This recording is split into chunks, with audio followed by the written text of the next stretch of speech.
Mafaraka isika menakavy atao anatin'ny miara-manonja miainga eto amin'ny MPS sy ny Radio Mada. Raha anao ihany keo amin'ny tambajotra tserasera maro samihafa. Anterina ny arabo ambampirarintso ho antsika mianakavy noho ny natafahoanantsika indray amin'ity fandarana ity amin'ny alalan'ny feo sy amin'ny alalan'ny sary. Ka na ianao eto an-tanindrazana na ianao any ampitan'ny ranomasina dia ananterana an'izay araba ambampirarintso izay ary dia isaorana ihany keo ilay nahary satria raha tsy izy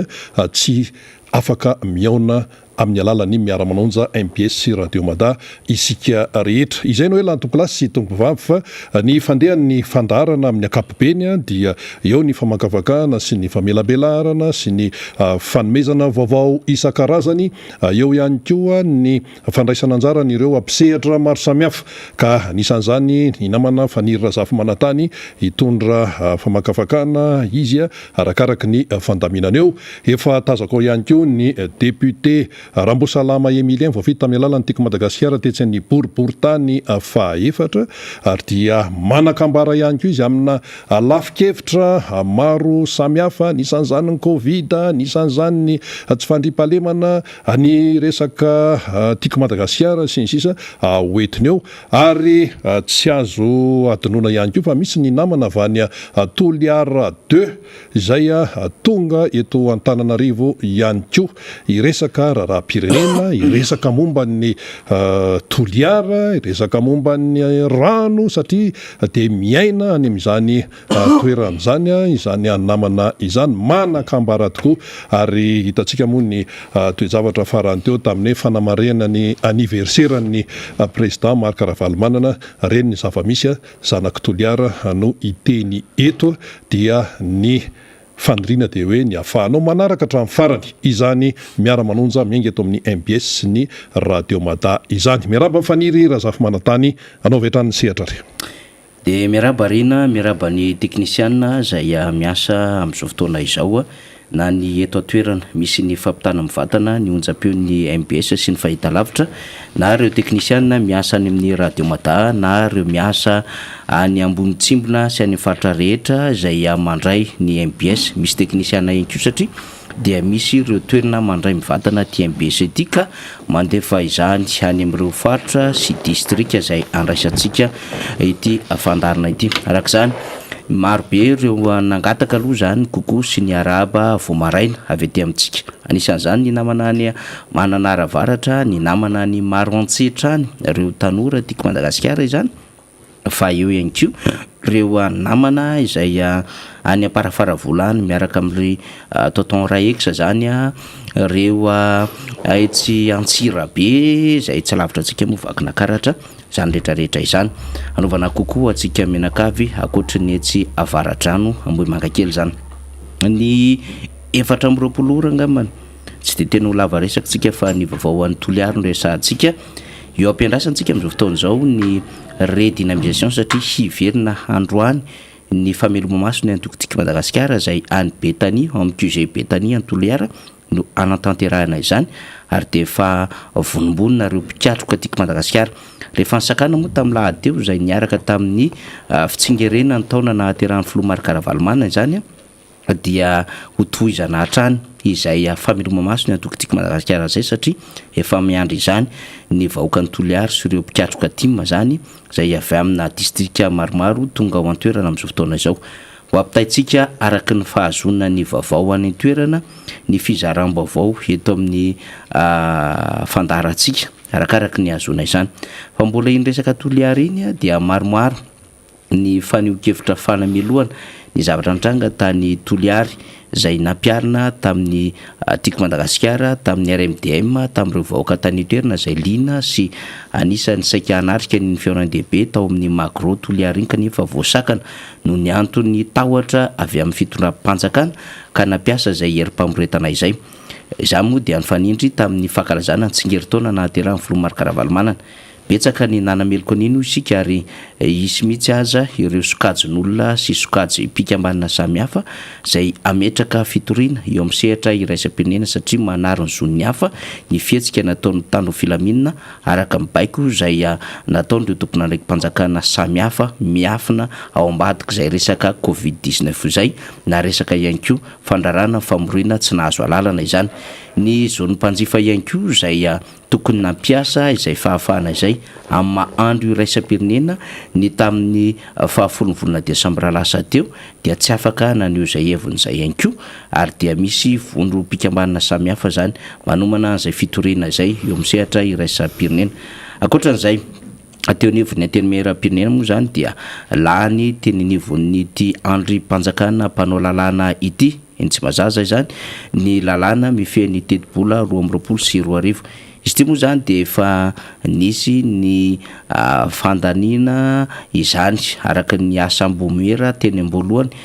teo nivon'ny antenimieram-pirenena rehefa tonga teo nivon'ny fivoriana azo mibe sy marina trehana izany dia nisy ny fahalaniana izany rehefa nandalo teny nivon'ny antenimieran-doolona dia nokitihan'ireo antenimera reo lolo Madagasikara ny andininy vitsivitsy ao anatin'ity lalàna amin'ny feny tetibola ity rehefa niverina teny ny antenimieram-pirenena nefa dia lany indray zany amin'ny akabeany zany dia misy ny lalàna amin'ny fety tetibola 20 sy 20 ity ifampiresahantsika amin'ny solombavamboaka ny Madagasikara raha mbo salama Emilia zay rehefa aveo satria dia mahafantatra ny antsipiriana tao anatin'izany adevitra omaly izany ny tenany ary nandinika ny aino ihany koa ary anisany efa ny aina ilay fivoriana voalohany izay nahitana reo andininy roa nokitiana tao anatin'ity lalàna mifehy ny tetibola 20 sy 20 ity. Zay indrindra no andraisantsika ny solombavamboaka raha mbo salama Emilia amin'izao fotoana izao satria moa fantatsika rehefa talata dia araka ny fandaminana dia izy no miara-dalana amintsika hizara ny vaovao samihafa hizara ihany koa ny fanadihadiana sy ny tsara ho fantatra satria izany ny tombony ananantsika solombavamboaka hiteny hiresaka ary hampanino lakilosy amin'izay trangan-javatra rehetra misy eto anivon'ny firenena. Anboantsika azy aloha iaraba ny deputera Amboasalama Emilentsika alohany tena izorantsika amin'ireo lahadinika fa nomanina amin'izao fiainana maraina amin'ity talata fa 4 volana desambra ity. Miaraba Andriamatoa solombavamboaka. Miaraba anao faniry dia miaraba ny namana rina ihany koa ary ireo mpisehatra rehetra mbola ho avy eto manafana ity fandarana miara-manonjy ity. Dia miaraba koa ianareo teknisianina ao ambadika eo izay mampita izao fandarana izao na amin'ny alalan'ny sary na amin'ny alalan'ny feo indrindrindrindra reo fiarahanareo miasa amin'ny radio Mada dia apetraka ihany koa ny fiarabana antsika rehetra izay manaraka ity fandarana ity na ny any ivelany na eto atoerana indrindrindrindra ny eo amin'ny boribory tany fahefatra izay atao hoe boribory tany iandriketan'ny tena eto amin'ny tanàna Antananarivo renivohitra. Manarak'izay dia alohan'ny tena hitondrana ny resaka dia tsy mitsahatra misaotra an'Andriamanitra isika satria mbola nomeny ny fahasoavana ka mitantany ny androany natratra ity andro talata fa 4 ny volana desambra ity. Izy no manao izay rehetrarehetra izao izy mbola nameantsika fahasalamana, izy mbola nameantsika ny aina ka dia rariny sitsiny raha omena fisaorana izy ary mbola angatahana hatrana hitantana antsika amiatra ny fahasoavana mandrisy ity fandarana ity sy ny andro manaraka rehetra faniry. Efa niresahako teo Andriamatoa solombavamboaka mikasika indrindra ilay lalàna ny tetibola 20 sy 20 izay nahitsy ny teninivon'ny antenimieran-doolona tamin'ny herinandro lasa teo ary dia niverina teninivon'ny antenimieram-pirenena satria ny fivoriana ara-potoana faharoa tahaka izao moa zany dia fivoriana mahakasika indrindra ny tetibola mpanjakana ka ao anatin'ny fandinihana an'izany ianareo omaly dia nandalo teo nivon'ny antenimieram-pirenena izany zany niverina indray rehefa avy nikitihany teo nivon'ny antenimieran-doolona izany. Ny zava-dehibe angambany deputera Amboasalama Emilia dia hoe ny ahafantaran'ny vahoaka ny endrikendriky lay ataontsika hoe fantsina sy ny hoe zay lalan'zay ny aingy avy anivon'ny antenimera de nakany amin'ny antenimerandolona de miveriny anivon'ny antenimera-pirenena dia inona lay nikitiana kely tao anatin'izay ahoana ny position ny solombamboaka tiako Madagasikara manoloana zany adevitra zany. Misaotra faniry amin'izay fitariana azy zay. Ny fitaom-pivoriana faharotako zao moa dia fitaom-pivoriana hompany indrindra amin'ny fijerena ny teti-bola mpanjakana hiatrehana ny taona manaraka dia ny taona 2024 zany. Dia omaly tokoa no nandalo tao amin'ny antenimera-pirenena ny atao hoe famakina faharoa angamba ny zany teti-bola zany rehefa nisy mpantsina avy any amin'ny antenimerandolona deuxième lecture. Maninona moa no nisy deuxième lecture satria tamin'ny fandanina tamin'ny voalohany io teti-bola mpanjakana io zany volavola andalana momba ny teti-bola mpanjakana taona raika 2024 dia nesorina tao amin'ny travaux de commission zany nisy vola izay nataony taony mitondra fanjakana zany hoe 200 milliards 200 milliards ariary atao hoe fonds de garantie zany amin'ny antoka amin'ny fanafarana entana avy any ivelany zany indrindra hoe amin'ny PP na raha sanatria zany misy lana zany. Efa nandeha tao amin'ny asan'ny asam-bomery izy io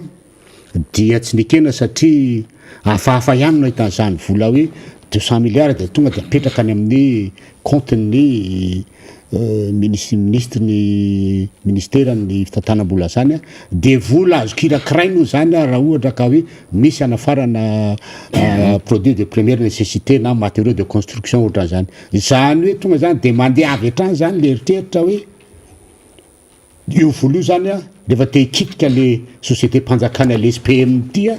dia tonga dia maka vola anafarana an'le entana satria hoe ilainy vahoaka io zavatra io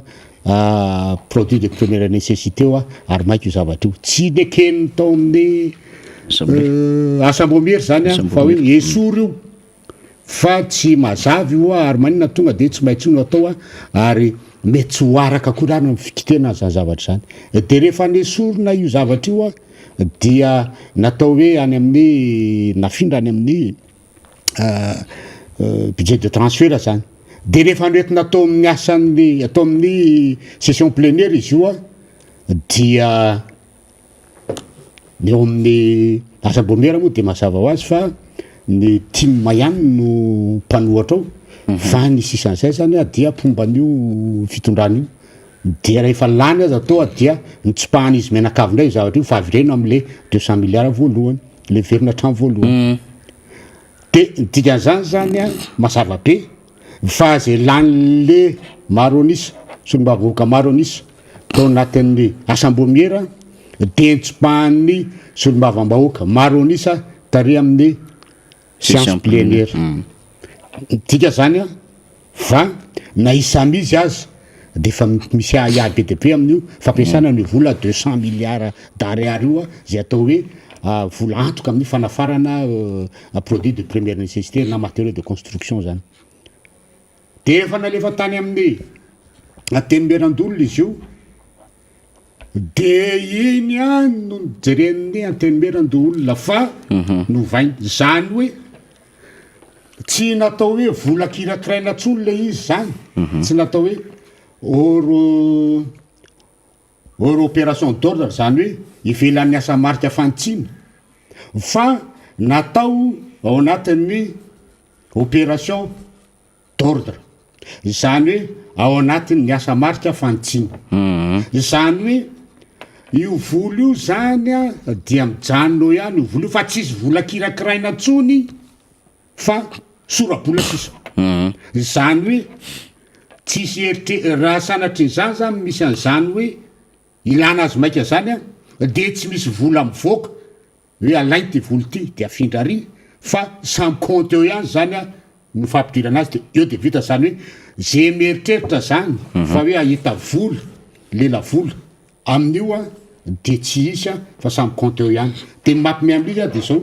le zavatra navery le commission teo fa riza teny fitenenana azy fotsiny a noho fa ino laniny le solombavamboaka zany hoe le tany am'le commission ny travaux de commission ny assemblée nationale zany no laniny taty amin'ny Sénat le tany amin'ny Sénat fa au lieu de hoe natao hoe opération d'ordre izy de natao opération d'ordre zay de zany hoe tato amin'ny assemblée nationale zany a vola mety hoe voakirakira avy any amin'ny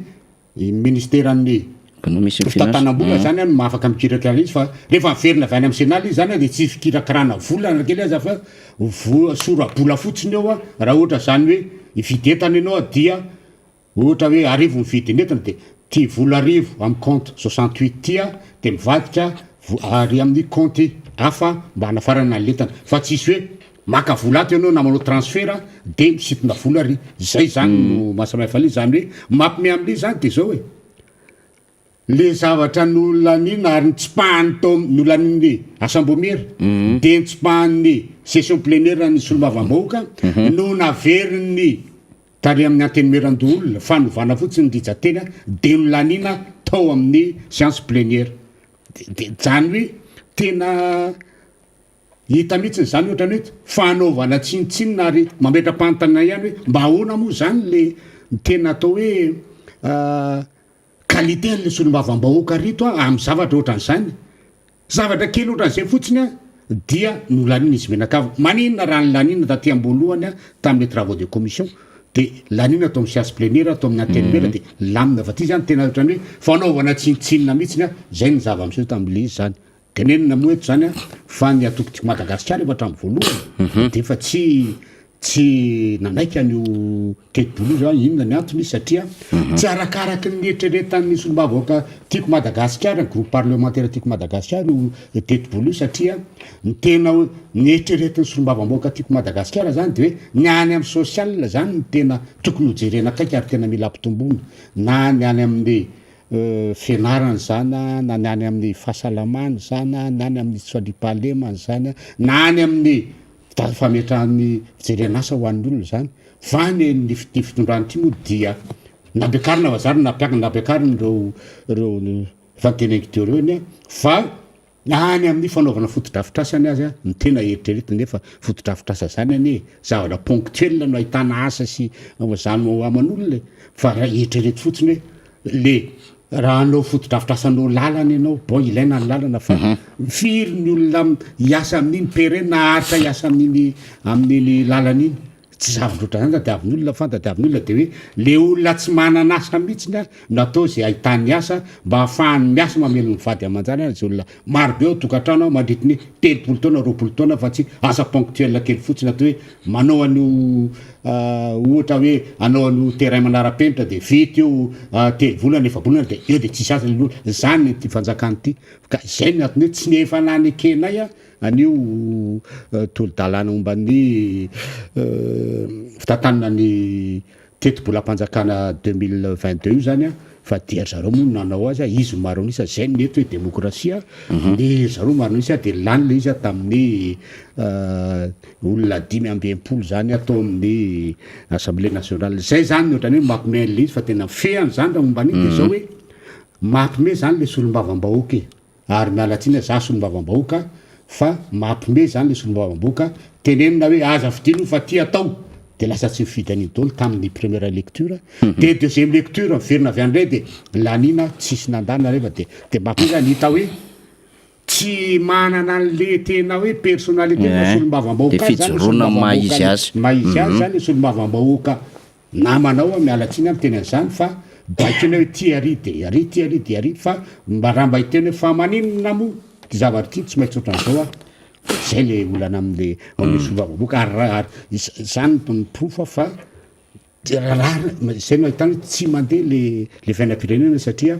le solombavambahoaka zay antenena hoe afaka miteny zay etaita mivoaka zany tsy afaka miteny fa mbola misy mpitarika ny oloany hoe ty tenenareo ty ataonareo de zay mampandeha zay no zava-misy ao amin'ny ao zany momban'iny iny moa efa tsy magaga député Ramboasalama Emilien satria dia fantatsika avy hatrany ny hoe ny maro anisa ho an'ny fitondram-panjakana dia maro anisa natao hanangatanana fotsiny na hoe fandrotsaham-bato fotsiny fa tsy maro anisa hiady-hevitra handalina makafaka satria dia fantatsika ny antenimieram-pirenena fa dia mpanao lalàna zany ary misy andin-dalàna marobe sy kirakiran-dalàna izay tsy maintsy dinihana ao anatin'izany. Hitantsika eo ny fivoarany raharaha satria akoatra ny opération d'ordure ny resaka hetra samihafa izay nampimenimenina be sy maro dia misavoritaka ao anatin'ity resaka teti-bola ity, akoatra ny hoe fampitomboana ireo lela-vola samihafa eny anivon'ireo ministera. Misy anefa dia viviny dia viviny zany ary tsy voatsinjo ao anatin'izay ny resaka sosialy. Nambarany député Ramboasalama Emilien tamintsika teo. Ny antoko-tiako Madagasikara dia nametraka mazava hatrany hatrany ny amin'ny hoe manana ny heviny izy ny amin'ny zava-misy ka tsy taza-potsiny zany ary marobe rehefa fanontaniana napetrany teo anivony izay gouvernemanta izay ny amin'ny fomba fitantanana ny fiainan'ny firenena. Fa antenimieram-pirenena ihany député Ramboasalama Emilien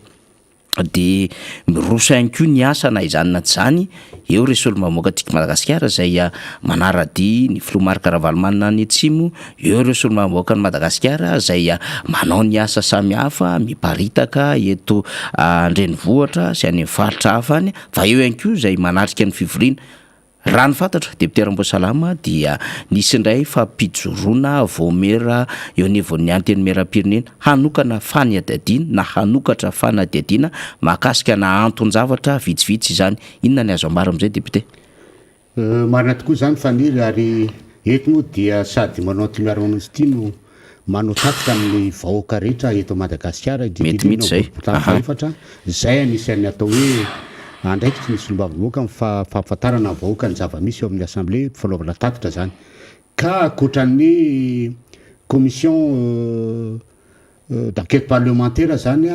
momba ny ireo opérateur amin'ny téléphonie mobile zay tena moa ao anatin'izany sy ny commission ny enquête parlementaire momba ny fananantany izay ahitana ny solombavamboaka Jery sy Tontsoa dia misy proposition na zany hoe tolo-pe-kevitra zany telo koa zany ho atsangana ao amin'io assemblée io zay momba ny voalohany fametrahana ny commission d'enquête parlementaire mikasika ny service ny douane, dia faharoa mikasika ny sevo-makamy manany mahagrama, ary ny fahatelo dia mikasika ny fiakaran'ny vidim-piainana any Atsimo. Zany hoe ny député Joarly zay mpikambana ao amin'ny voameran'ny vola ao amin'ny assemblée zany no manao an'izay nametraka izay volavola tolo-pe-kevitra momba ny service douane zay satria araky ny fantatra zany le service douane rehefa nijerena ny loi de finance sy ny seho-javatra rehetra ianao manjery sy zavatra rehetra mitranga eto Madagasikara amin'ny resaka fandisirana an'io dia lay 40% zay ampidirin'io service ny douane io zany de ohatran'ny tanteraka amin'ny vola tokony ampiodina ny tany sy ny fanjakana. Nefa any ivelany dia misy ny seho-javatra, misy ny fanotokodonana vola zay nandeha tamin'ny gazety zany 435 000 euros angambo izay de avy eo de nisy ny hoe misy manao fausse déclaration ary amin'ny société ngezabe anankiray efa fantatra moa narale izy ary any avaratra any Anosibe sy any Tuléar le raha namany io manao azy fantenenina tao le izy société malaky ny anarany de zany rehetra miteraka ia satria raha zay anankiray zay no hita dia sa zany milaza eto fa tsy ho rery ny manao fausse déclaration eto amin'ny tany sy ny fanjakana fa maro ary raha ny akamaroan'ny orinasa eto Madagasikara na mpanafatra entana avy any ivelany na mpandefa de raha tsika malala ihany ny zava-misy eto fa izany tena tompony zany de izay zany natonga ny am'le fananganana nio commission d'enquête parlementaire momban'ny fahatserany fiasan'ny fahatserana an'io zany izay tena iny moa zany dia efa vita ny asa atao amin'ny assemblée ny fandanan'izy io fa dia hoentinao amin'ny rariva ny fandanany azy amin'ny fivoriana session plénaire zany fandanio fananganana an'io ary io zany tsy maintsy misy an'ireo groupe parlementaire efatra misy eo zany mandrafitra an'io commission io ary de tsika tima tsy manana anjara anakiroa olona roa am'izany zavatra zany ho tenentsika eto foana satria enimbolana zany ny faharetan'io enquête io raha ho vita rehefa tsy ho vita io dia mangataka andray ny vomiera ampitomboan'izany enimbolana zany hoe tsy ho amelantsika mihitsy zany zavatra io raha tsy mazava ny aminy ary matozo zavatra eo mitranga hoe misy enquête ohatran'io de misy aya eo zany ary profiny hoe tsy firindran'ny fitantanana ty raha-mpanjakana ty ary de mazava ho azy fa rehefa tsy mirindra tsara fitantanana dia misy ny atao hoe fanodikodoam-bola na misy ny atao hoe tena miteny mihitsy ny atao hoe misy corrupteur misy corrompu amin'ny fanondranan'entana sy fampidiran'entana avy any velany ka dia izay zany ny malofantatry mivoaka zany hoe misy an'izay zavatra zay hitsanganao zany ary dia tsy maintsy misy olona avamboaka ty maroa ao anatin'io de ohatran'izay koa le magrama zay Margré Granita de Madagascar any Ambato Finandrany io zay ny filohan'ny anteny mera-pirenena honorable Razanamaso Christine moa zany no nangataka an'izy io dia efa lany io fa de ho atsangana koa zany satria mahagaga amin'ilay izy dia tokony amin'ny asa olona be dia be io orinasa io nefa dia mampiay ihany zava-misy le orinasa efa mivarotra fananana namezana karama mampiasa tao tamin'ny 2013 nefa de mbola mahita maritra ihany ianao mivoaka de lasany azy zany hoe fa ahoana marina ty zavatra ty ary ao anatin'izao fitondrany zao no ahitana zany rehetrarehetra zany dia lasa velona ihany ny olona ary aleo azava mihitsy ny hoe tena ahoana marina nataon'ny mpitondran'reto orinasa reto zany amin'izao fotoana zao hoe na ny amin'ny raha-mpanjakana zany aloha misy ny azava ohatran'izay fa misy matsy rehefa tenenina ny olona ohatran'izany de raha vo antsony izy amin'ny enquête préliminaire ohatra ny amin'ny filazana fa izy isokatra ny enquête parlementaire de tonga de efa sur la défensive tonga de efa tsy miteny ny zavatra ratsy fa tonga de efa ny zavatra tsara jerefa zao ny évolution nay zao ny évolution nina sy ndretrarehetra mbola tsy resaka mbola enquête aloha fa mbola fitenenina fotsiny hoe zao lizy de efa nisazana efa tonga de sur la défensive sur la défensive ka ivirena kely am'le douane tsy hoe le vola zay ihany eo amin'ny douane fa taoko moa zany misy an'le hoe voakitika ny zay fiarovatena moa zany hoe voakitika ny système informatique de zay hoe tsotra be mais matomboky tia système informatique dia misy zavatra tia aneo zavatra izy fa tsy afaka miteny satria azony tsindrazolena amin'ny chef hiérarchique any tia za mba mpaneno lakoizy izy hoe tandremo anefa misy zavatra goavana be aty de rehefa voakitikitika ny informatique indrindrindra am'izao ny hoe andro ny fandrosoana mondialisation technologie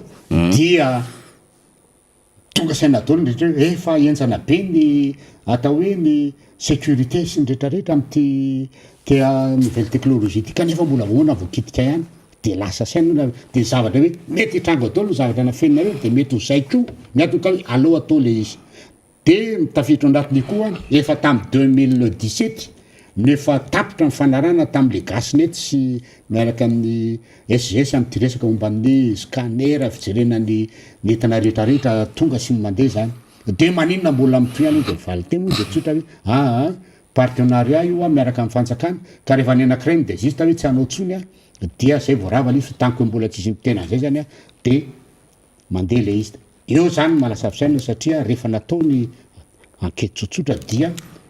ny fanjakana minoritaire amin'ny resaka action amin'ny zavatra io fa le gasy reto sy SGS no majoritaire de zany mametraka fantaina hoe eto amin'ny tany Madagasikara sy ny rehetrarehetra de fanjakana ray ve no minoritaire fa ny privé no majoritaire de dikan'izany zany a misy mahazo tombony amin'ny mpitondra fanjakana misy mahazo tombony amin'ny rehetra matoa hoe avy aloha andeha fa mety aminay io a fa aza atao fanjakana mahazo majoritaire amin'ny zavatra zany rehetra zany mikasika miny le commission le voatsangana le olanina raha riviny de le sevamakama sy magramamy hoe fatena atao iny ary ny commission fahatelo farany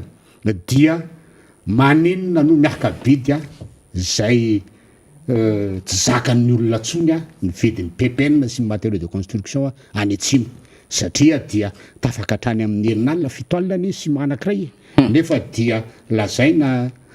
fa hoe efa misy ciment nafarana 35 000 tonnes 29 000 ariary ny sac de 50 kilo nefa de tsy zay hatramin'izao hoe tia boribory tamy fahefatra dia tsy mahita an'izany fa nitanay dia 7 arivo sy 3 alina dia 7 arivo sy 3 alina zany sy mahitanay tia boribory tamy fahefatra fa tsy haiko angamba ny any amin'ny circonscription misy ny mpitondra fanjakana angamba mahita an'izany ciment 7 arivo sy 3 alina zany fa raha izay aloha ty amin'ny faritra iva misy anay ty amin'ny boribory tamy fahefatra dia tsy mahita an'izany de ohatran'izay koa ny resaka vary sy ndrehetrehtra manino ny zavatra io miaka bidy any amin'ny faritra atsimo de io moa zany a dia ny honorable idéal son zay président ny commission ny juridique zany amin'ny nangataka an'io fananganana ny commission d'enquête parlementaire io satria tsy rary mitsony a raha efa mba natao calcul ny entana miala ty Antananarivo na any amin'izay faritra misy azy zany ka tonga amin'ny toerana dia mitovy amin'ny entana ohatrany hoe importé dia be de be ny eny mpakatombony eny amin'ny sisiny iny zay vao tonga any ka zany rehetra zany no mipetraka ao i namana faniry de raha raisina de hoe velona ia am'izao fitondrana zao ny olona matoa manangana an'io enquête parlementaire rehetrarehetra io ary matoa zany zavatra rehetra zany mitsanga dia raha resaka fiainana andavanandro dia hita zany fa tsy manao ny asany ny ministère ny industrie sy ny commerce ary ny consommation zany hoe lay MI2C zany a dia ohatrany hoe mitondra anarana fotsiny hoe ministère ny industrie commerce sy consommation va le tena fanaraha-maso le vidin'entana kaiky ny fahatongavana sy fahatongavana any am'mpanjifa mba tena zaka amin'ny vahoaka de tsy misy ka izay rehetrarehetra zany hoe maninona zany no miakatra be ohatrany ny vidim-piainana maninona ny industrie izay efa vanavarotra ny entany azy varotra fa ny fitaovana rehetrarehetra tao mba doavana karaman'ny mpiasa tao a mbola mahitana maro rany mivoaka ary mampiay ary maninona ny eo amin'ny douane izay service mpanjakana ary mapetitra ny 40-50% ny vola volam-panjakana zany a ampiodina ny fanjakana maninona no entana friperie izay 5 000 ny varotana de mitovy amin'ny entana vaovao ho 5 000 ihany koa de ohatra mba makaga ihany hoe zany hoe traitement le samy importateur zany tsy mitovy ka zany rehetrarehetra zany no midika hoe misy zavatra tsy mety eto amin'ny resaka fitantanana ary varina fotsiny amin'ny zavatra any alavitra any fa tsy tena mahita le tena fiainana le vidim-piainana sy ny fiainana vahoaka amin'izao fotoana zao zay zany no zava-misy eo amin'ny anteny mirapirenena tena hoe azo lazaina fa ny sisa moa dia terena misy terena fotsiny anao février momba ny ratification nefa na ny ao amin'ny ministère ny économie de zany zavatra tenenina zany ane mbola tsy tonga taminakiro fa mbola any amin'ny prime ministre nefa de ratification na iny izy io ratification ana vola ohatran'izany zany fomba fiasa ohatran'izany zany hita mihitsy hoe le fomba fiasa tsy matotra ato amin'ity mpitondra fanjakana ty zay zany azo lazaina momba ny ao amin'ny antenimeram-pirenena isika moa zany rehefa tena mandinika an'izany zavatra resahany député Ramboasalama Emilia zay de to manamarina ihany lay tatitra nataony teo anivon'ny Cour des comptes ny amin'ny hoe misy vola mpanjakana 116 000 milliards 116 milliards d'ariary very amin'ity resaka augura ity zany ary rehefa mieno an'le fanazavana nentinao teo mikasika indrindra ny anivon'ny fahadiseranana amina resaka fausse déclaration zany na fanambarana santoka dia betsaka ny vola very ao anatin'izany deputeram-boasalama Emilien, zany hoe misy volam-panjakana miparitaka etseroa zany ary de zay le mahamailo anisy olo-mamboaka tima ihany koa anatin'izay fijoroana izay ny amin'ny hoe tony vola kirakiraina ao anatin'ny teti-bolam-panjakana tony na sorabolo na vola azo avoaka avy hatrany. Zay ny amin'iny raha ohatra mbola misy azotsika resahana de resahantsika ny atsefatsefaniny ihany satria zava-dehibe zay ny hoe maninona no manangana voamera mpanadiady eo anivon'ny anteny meram-pirenena de fantatsika avy hatrany satria misy zavatra mampiaya ao ambadika zany adevitra rehetrarehetra zany. Fa anisan'ny raha tena mbola mitazona ny sainy rehetra deputeram-boasalama Emilien aloha na izany na tsy zany de ty resaka aretina Covid-19 ity manahirana izy ty ary isika nandritra ny fotoana zay nanatanterahana ny fandarina miara-manonja ary ny tsapako dia saika rehefa eto ianao dia tsy maintsy ao anatin'ny lahadinika no manao horesahana mandrakariva ny Covid-19 zany satria tena mbola tsy mety vita ny ady amin'izy ty ary manomboka mamofopofona andehan'ny fahatelo raha tsy efa hoe ao anatin'ny misy tsika amin'izao fotoana zao satria raha ny vaovao samihafa dia marobe ny milahatra eny amin'ny village voara zany zay manao an'izay testa amin'ity Covid-19 ity. Ny hôpitaly ihany koa dia re amin'izao fotoana zao fa dia marobe ireo miazakazaka eny nivon'ny hôpitaly ary raha mijery ny antontanisa farany teo dia tafakatra ambony de ambony ireo tranga vaovao ireo ao anatin'ny fahaseporany forma grave ihany koa sy ireo maty amin'izany Covid-19 izany. Isika moa efa nakafanapa-kevitra ho an'ny fitondram-panjakana nanakantona ny fifandraisana amin'ny Nosy Maurice sy La Réunion zany ary nanakatona ihany koa ny fandraisana ny vol avy any Afrika Atsimo. Io zava-misy deputeram-boasalama Emilien ny fanahadroadrona ny vaksiny aloha zany dia saika ireo mpanoana ny fitondram-panjakana ny tena manahadroadro izany vaksiny izany. Ny resaka Covid-19 koa nefa dia atao amin'ny fitaovana politika tahaka an'izay hitantsika tamin'ny Tomasina farany teo tamin'ny fanapahakevitra ny resin'ny prefet ny hoe tsy azo atao no manao fivorovoriana satria mbola eo le valina retina. Isika nefa de efa foana ilay état d'urgence sanitaire ary rehefa foana zany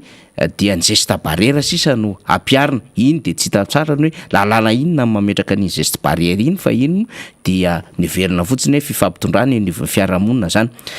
Tsy mifanaraka amin'izay nefa ny zava-misy fa dia hitantsika ny famorian'olona etseroa zay ny filohan'ny repoblika mihitsy no mandika izany saingy rehefa misy ny avy aty anivon'ny mpanohatra indrindrandrindra ny tiako Madagasikara talohan'ny tarehan'ny filoha Marc Ravalomanina dia avoaka sy arangaranga indray lay tsy fahazona mamory olona amin'ny alalan'izay Covid-19 zay. Tsy misy anefa lalàna état d'urgence sanitaire zany manery ny prefet handray an'izany fanapahakevitra zany fa noho ny antony ara-politika fotsiny tantolo ara dia noresahana izany rehetrarehetra izany fa amin'ny lafiny ray fotsiny ray koa nefa de hoe tsy manana fahazon-dalana hanohetsika iny mbola resahako aminao rehefa avy eo ny deputeram-boasalama ka izay Covid-19 zay mihitsiny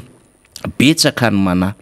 betsaka ny miahany amin'ny tranga hafahafa eto Madagasikara ary saikasaika ohatra misy gripa mamely hafahafa zany amin'izao fotoana zao ary saika ihany koa hiaran'izany gripa hafahafa zany ny ankizy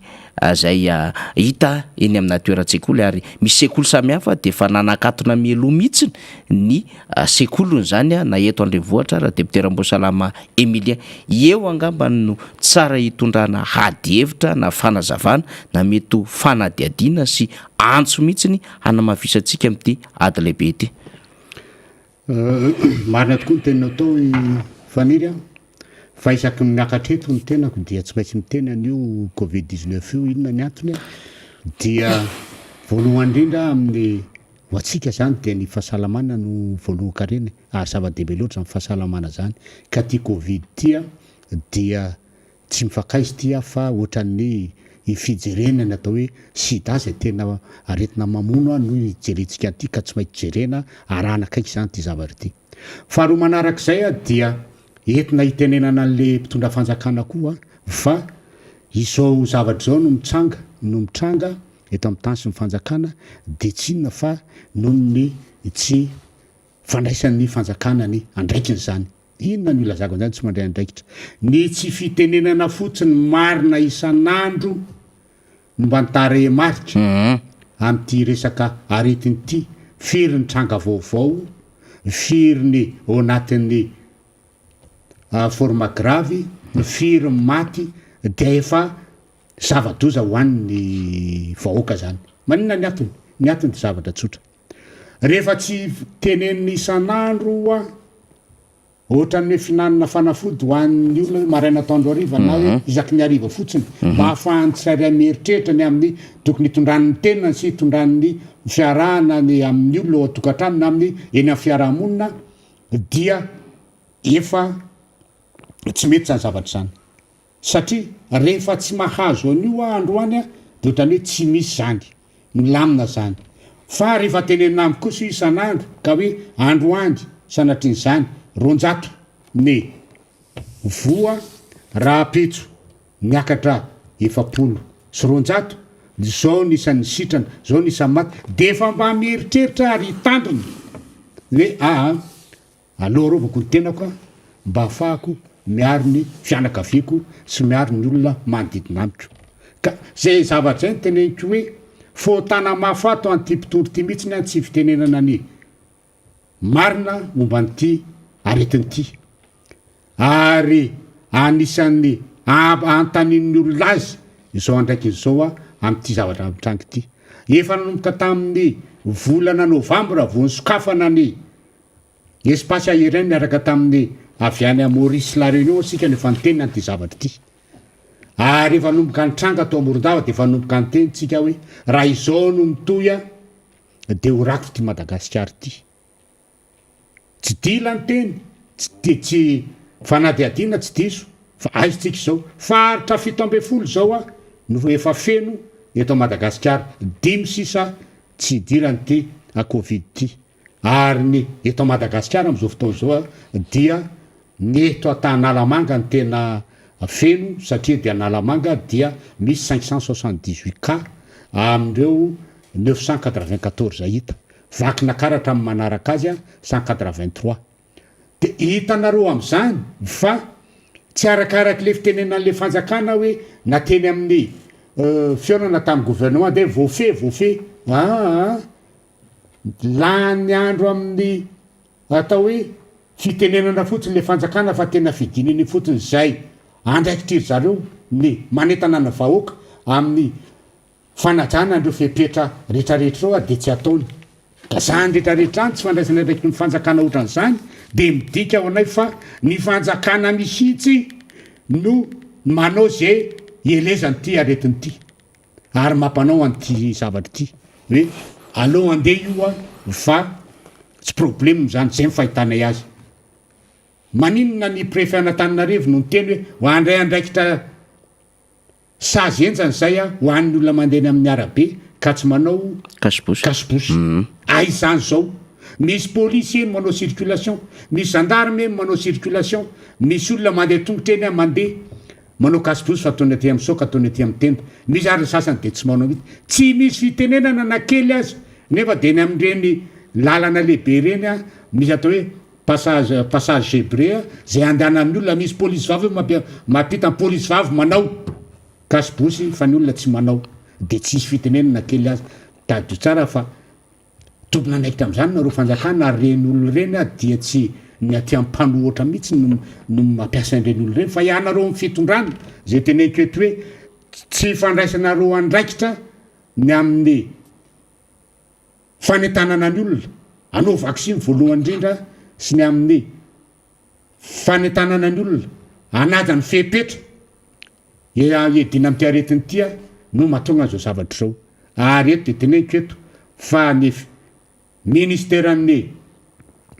fizahan-tany zay napiditra alohan'ny fotoana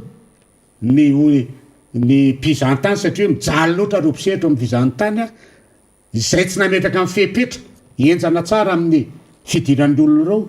ny ministeran'ny fitaterana sy ny météo zay tompona andraikitra amin'ny fampidirana an'ireo fiaramanidina eto reo a sy tompona andraikitra amin'ny eny amin'ny seranam-piaramanidina amin'ny fidiran'ny olona reo na ny amin'ny serana tsambo amin'ireo entana sy olona tonga reo a dia ohatran'izay koa ny eo amin'ny ministeran'ny fahasalamana zay tokony hidiny fotony mandeha ny amin'ny fokotany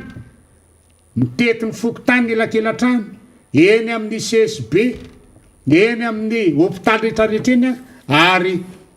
manetana ny olona anao vaksiny ary iteny hoe zao ane tombotsoa azo am'ty vaksiny ty e fa rehefa tsy manao anty nareo a de zao no mety azo anareo tsy manao vaksiny nareo raha sanatria zany nareo tratrany ty aretiny tya dia mety ho an'zay osaosa ara-pahasalamana de mety ho azo le forme grave ary rehefa azo le forme grave a de reo ohatra araka tsy matohatra le izy mihitsy ny atao hoe ny anticornoa dia mety afara amin'ny fahafatesany zany ho anareo manao anty vaksiny ty kosa raha manao an'ino nareo dia mety aloha zavandresaka fa ny vaksiny de tsy hoe tsy voan'lay aretina mihitsy ny anao fa mba azo atao hoe le forme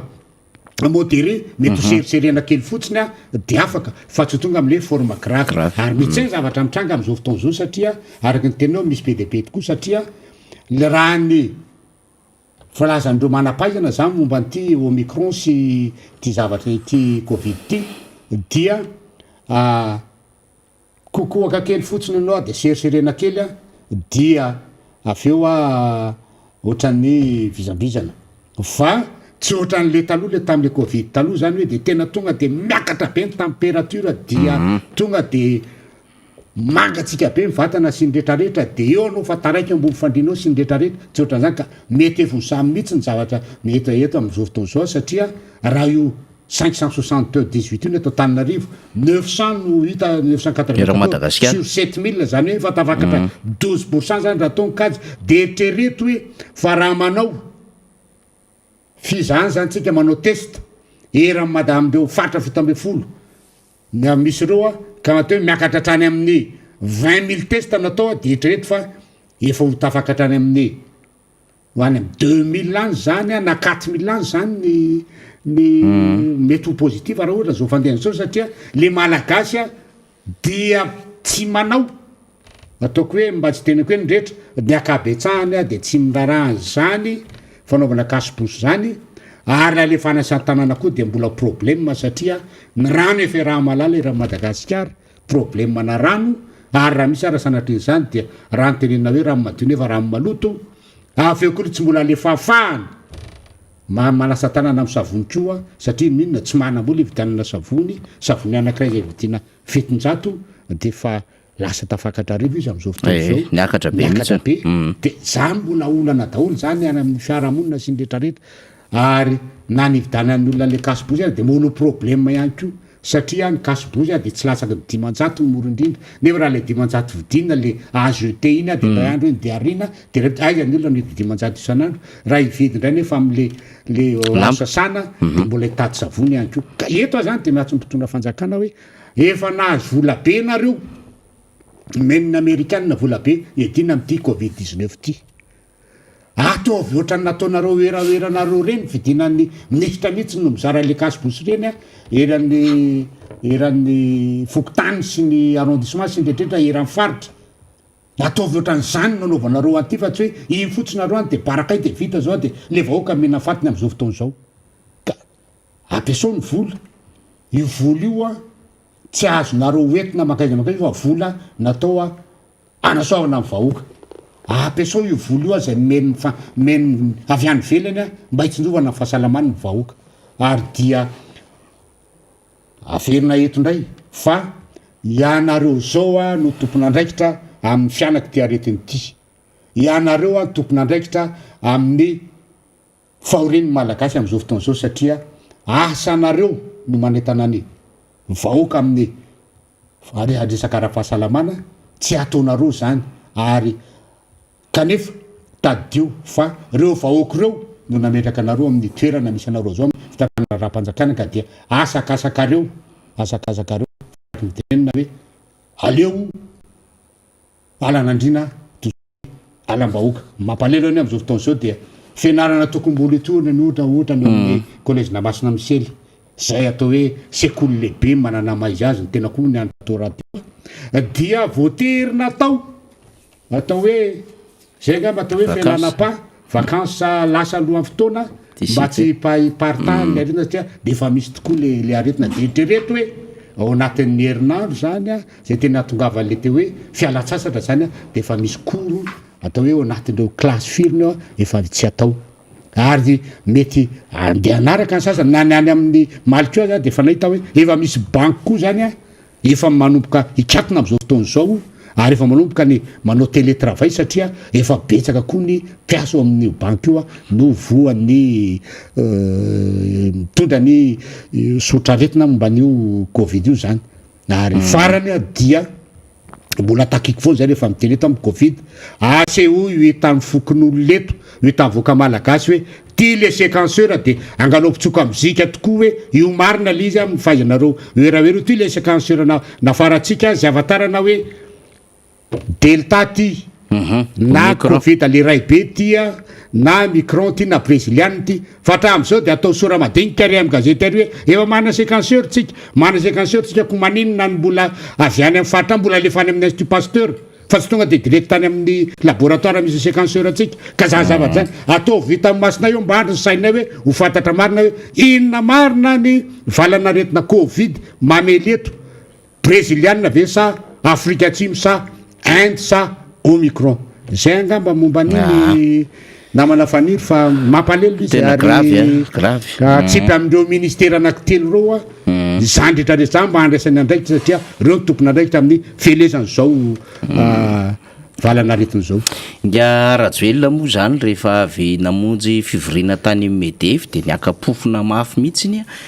teny amin'ny seranam-piaramanidi ny vato rehefa nanao valandresaka amin'ny mpanao gazety hoe fa manino tsika no tsy afaka mandray a pijery any amin'ny ray alina any araka ny nangatahana fa manoranora-poana an'lay eonivon'ny fédération efa tsisy covid atsony eto Madagasikara araka ny nambarany tamin'izany fotoana zany deputeram-boasalama io izy io hitantsika io tsy mbola tapitra kory ny taona de efa feno novoka feno forma grave ary misy maty ao anatin'ity covid-19 ty tsy ahita teny ny filakevitry ministra na de ray soratra kely fotsiny azy andalana ray mikasika indrindra ny amin'ny vaksiny kanefa tsika dia nahazo famatsimbola zay averina mikasika ity vaksiny ity teo anivon'ny banky iraisam-pirenena reo firenena moa zany de miezaka manampy a Madagasikara ao anatin'le initiative Covax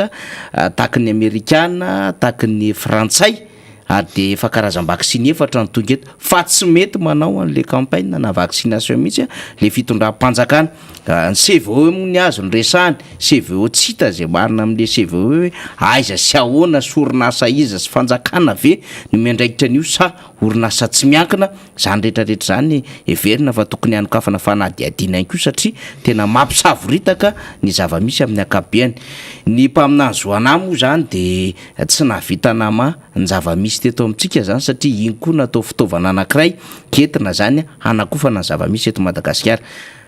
amara-paranantsika deputeram-boasalama Emilienne ty resaka tsy fandriam-pahalemana ity fa te hifandraika amin'ny zava-misy rehefa aveo amin'ny resaka redénomination ny antokotiky Madagasikara fa alolo iresaka kely ihany voaingana zao ny zazavarira zao na hoe bobo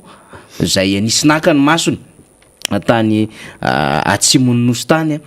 voaingana koa nisy platsaka tsitrapo no nisy nanafika tany atsimo tany ary hitantsika saiko isan'andro san'andro zany ny fanafihana amin'ny tambasy manodidina ny Antananarivo manokana mihitsy ka eo moa le mahazatra anao ny mitondra tolo-kevitra sy mitondra zava-misy mikasika indrindra amina resaka tsy fandriam-pahalemana marina tokoa zany faniry ary raha fahitana ny resaka tsy fandriam-pahalemana amin'izao fotoana zao dia mampiteny moana satria memorongatra tsy arakaraky ny atao hoe fisehoan'ny mpitandro filaminana etserosy ny hoe fantsinan-drafitra amin'ny mba anakaikikaiky mivaoaka koa ny mpitandro filaminana sy ny rehetrarehetra fa arakaraky ny anaovana an'izany dia vao maika atao hoe metaryle dalo mihitsy ny mpitandro filaminana ary ny vahoaka ny tena mandrainkoany raha tsy teny fotsiny a le hoe tany faritry akory iny toy akory nametrahana an'le bataillon interarme antidalo tary amin'ny dongo du sud any apitsiny iny sa 48 heures après tonga de efa njiatana dalo efa telonjato lahy ny fahitako an'io a dia eo amin'ny resaka fijerena an'le sosialim-bahoaka mihitsiny zany ny tena tsirarany le fanjakana inona ny tenenako amin'izany de efa natao ny fanadiadiana dia le rehetra le fahatrana am'eo papana am'le vahoaka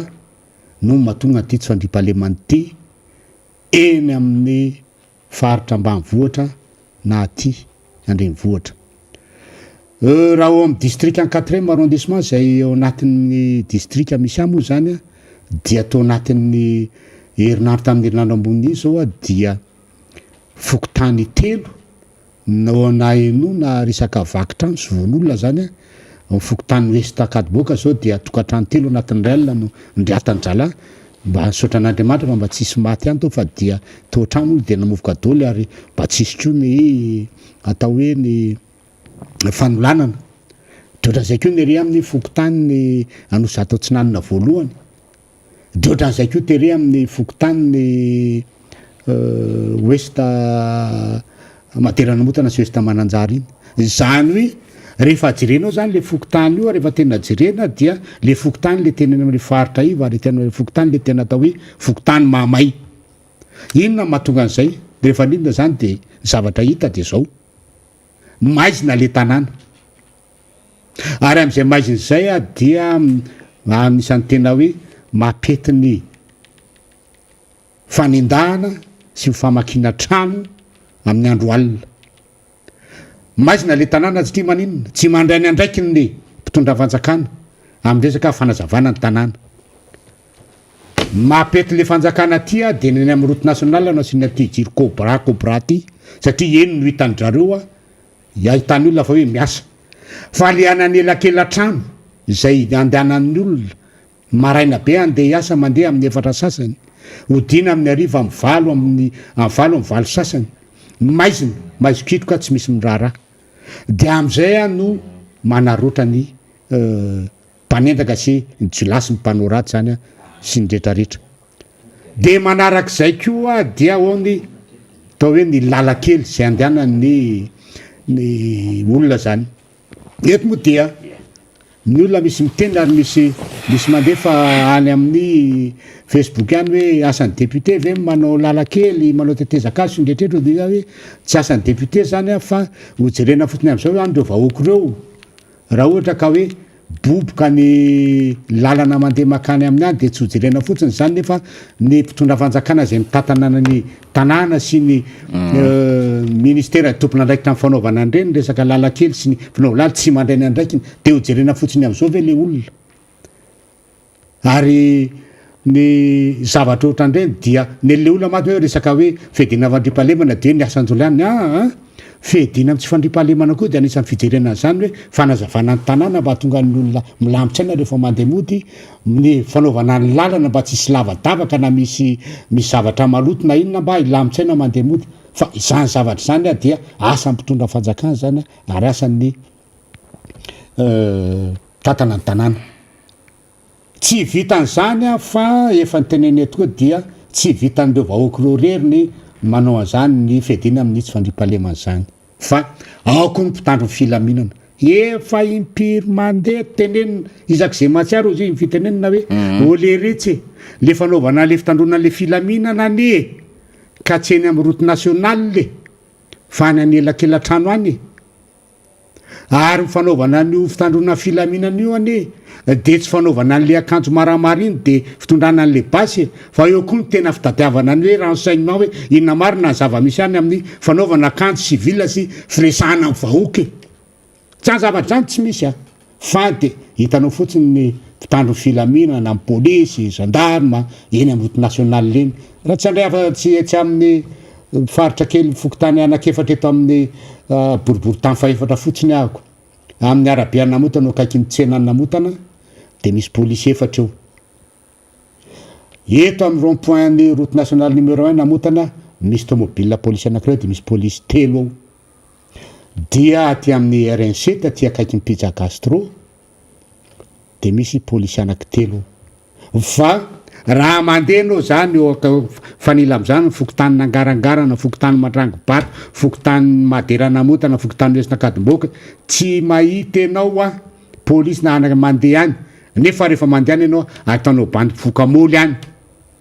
ahitanao bany misy miady mifanindronantsy any amin'ny andro atoandro zany zavatra any no mitranga ary reny olona reny rehefa mahazoazo an'ireny molotsimolo sy zavatra zava-pisotro madimely reny andra lamy manomana dia tarika le asa ratsy amin'ny alina ka zay no tondrako amin'ny eto zany hoe na ny eto an-tanàn-dehibe na ny any amin'ny ambanivohitra de mitovy fanaondreo satria tsy maintsy makamaka kely makarongonony dre tsy afenina zany olona tsy avita nala vomason-jaza zany raha tsy vokamoly ary tena fa tsy izy fanahy mihitsiny olona tsy avita andeha hitifitra olona mitagina moto zao de akaniny raha efa misy atao hoe jus de risque amin'ny fitenin-dralahy mahazo molo na mahazo trembo na mahazo iny de fa tsy miasa tsolo le fanahy fa eto lobe iny fotsiny ka sans zavatra rehetra zany sans zavatra zany tokony fongorona rerahana amin'ny mpitandro filaminana sany amin'ny fokotany any mahita hoe aiza mifototry ty asa ratsy tia na amin'ny zava-mahadomelona ambolena zany na amin'ny fréquentation midretrarehetra any de ao anatin'izay tsika mpitandro filaminana ny tena miasa manampy an'ireo vahoaka tadio fa avy any amin'ny vahoaka any anareo e ary ny volan'ny contribuable no andoavana ny karamanareo ka mba avy reny zay zavatra zay hita avoaka tena manao nareo fa tsy zanatriny zany gesta fotsiny nareo le vahoaka tena rovanareo tsy vita fa re amin'ny zavatra tsy fanaonareo nareo mampiasa nyty basy be anareo sy ny rehetrarehetra sy ny fitaovanareo tia zay zavatra mampalahelo io zany tena tamin'ny ary zay moa isany nampalahelo tamin'ny question réponse tamin'ny gouvernement zany fametrahako fanontaniana voalohany izay atao hoe natsipiko tamin'ny prime ministre dia hoe tsy lara-miaina po an'ny fanjakana ve ny ananan'ny miaramila à l'aéroplane nakazy azy misy problème na 4 millions d'euros tsy voaloha kanefa aéroplane io de ilainy amin'ny fanaovana dropage na miaramila andeha hanao intervention raha nentsika mpangalatromby ilana anaovana dropage na entana fanafody am'ireny toerana tsy tonga tômobila na tonga lalina kanefa ho avy zao ny cyclone de tsy maintsy misy faritra izay atao hoe tsy afaka adidin'ny ranso ndrehetra de tsy maintsy anaterana sakafo tsy maintsy anaterana fanafody ilaina ve zany sa tsy ilaina tsisy valiteny moa le de rehefa tsisy valiteny amiko de hoe tsy lara-pahamena zany hoe le fedina amin'ny ilaina amin'ny resaka hoan'ny vahoaka sosialim-bahoaka ny ndrindrina fandrimpahalemana zany de ohatran'ny tsy lara-pahamena ho an'ty fitondram-panjakana ty mitinona tiako tenena am'zany de zao raha tena tiany ty mpitondra-fanjakana ty reo mpitandro filaminan'ireo de vidana ny fitaovana ierovan'ny tenany mba tsy fa matimaty foana ary zay matetika mahatonga ny zavatra mitrangany amin'ny any ambanivohitra any amin'ny fanenjehandalo iny anatony le mpitandro filaminana ne ka tsy manana gilet pare-balle fa tonga diny akanjo iny fotony kanefa efa raha malala am'izao fotoana zao fa nydaly mandeha any de fa mitovy lenta amin'ny miaramila amin'ny fahaizany ary mitovy lenta ny basy hoentina dikan'izany manana raha tena tiany fitondra fanjakana ny hoe fiarovana miaramila fiarovana vahoaka dia tsy maintsy ampiakariny ambombomiko zany ny fitaovana ampiasan'ireo miaramila reo vidianina gilet pare-balle reo zay mandeha anenjika andreny karaha misy voatifitra mba maratra farafaratiny ohatran'ny manao vaksiny amin'ny covid any io mba tsy tonga ny forme grave raha manao gilet pare-balle mety sone fotsiny mety matsiaro marary kely fotsiny fa tsy tanteraka any aminao le balaka zany zavatra rehetrarehetra zany no mampalahelo ary le atao hoe ny fanaovana n'le asan'le mampitandro filaminana mihitsiny zany tokony eritreretindreo mpitondra am'izao fotoana zao sy ny famezana fitaovana andreo fa raha izao no mitoy dia tsisy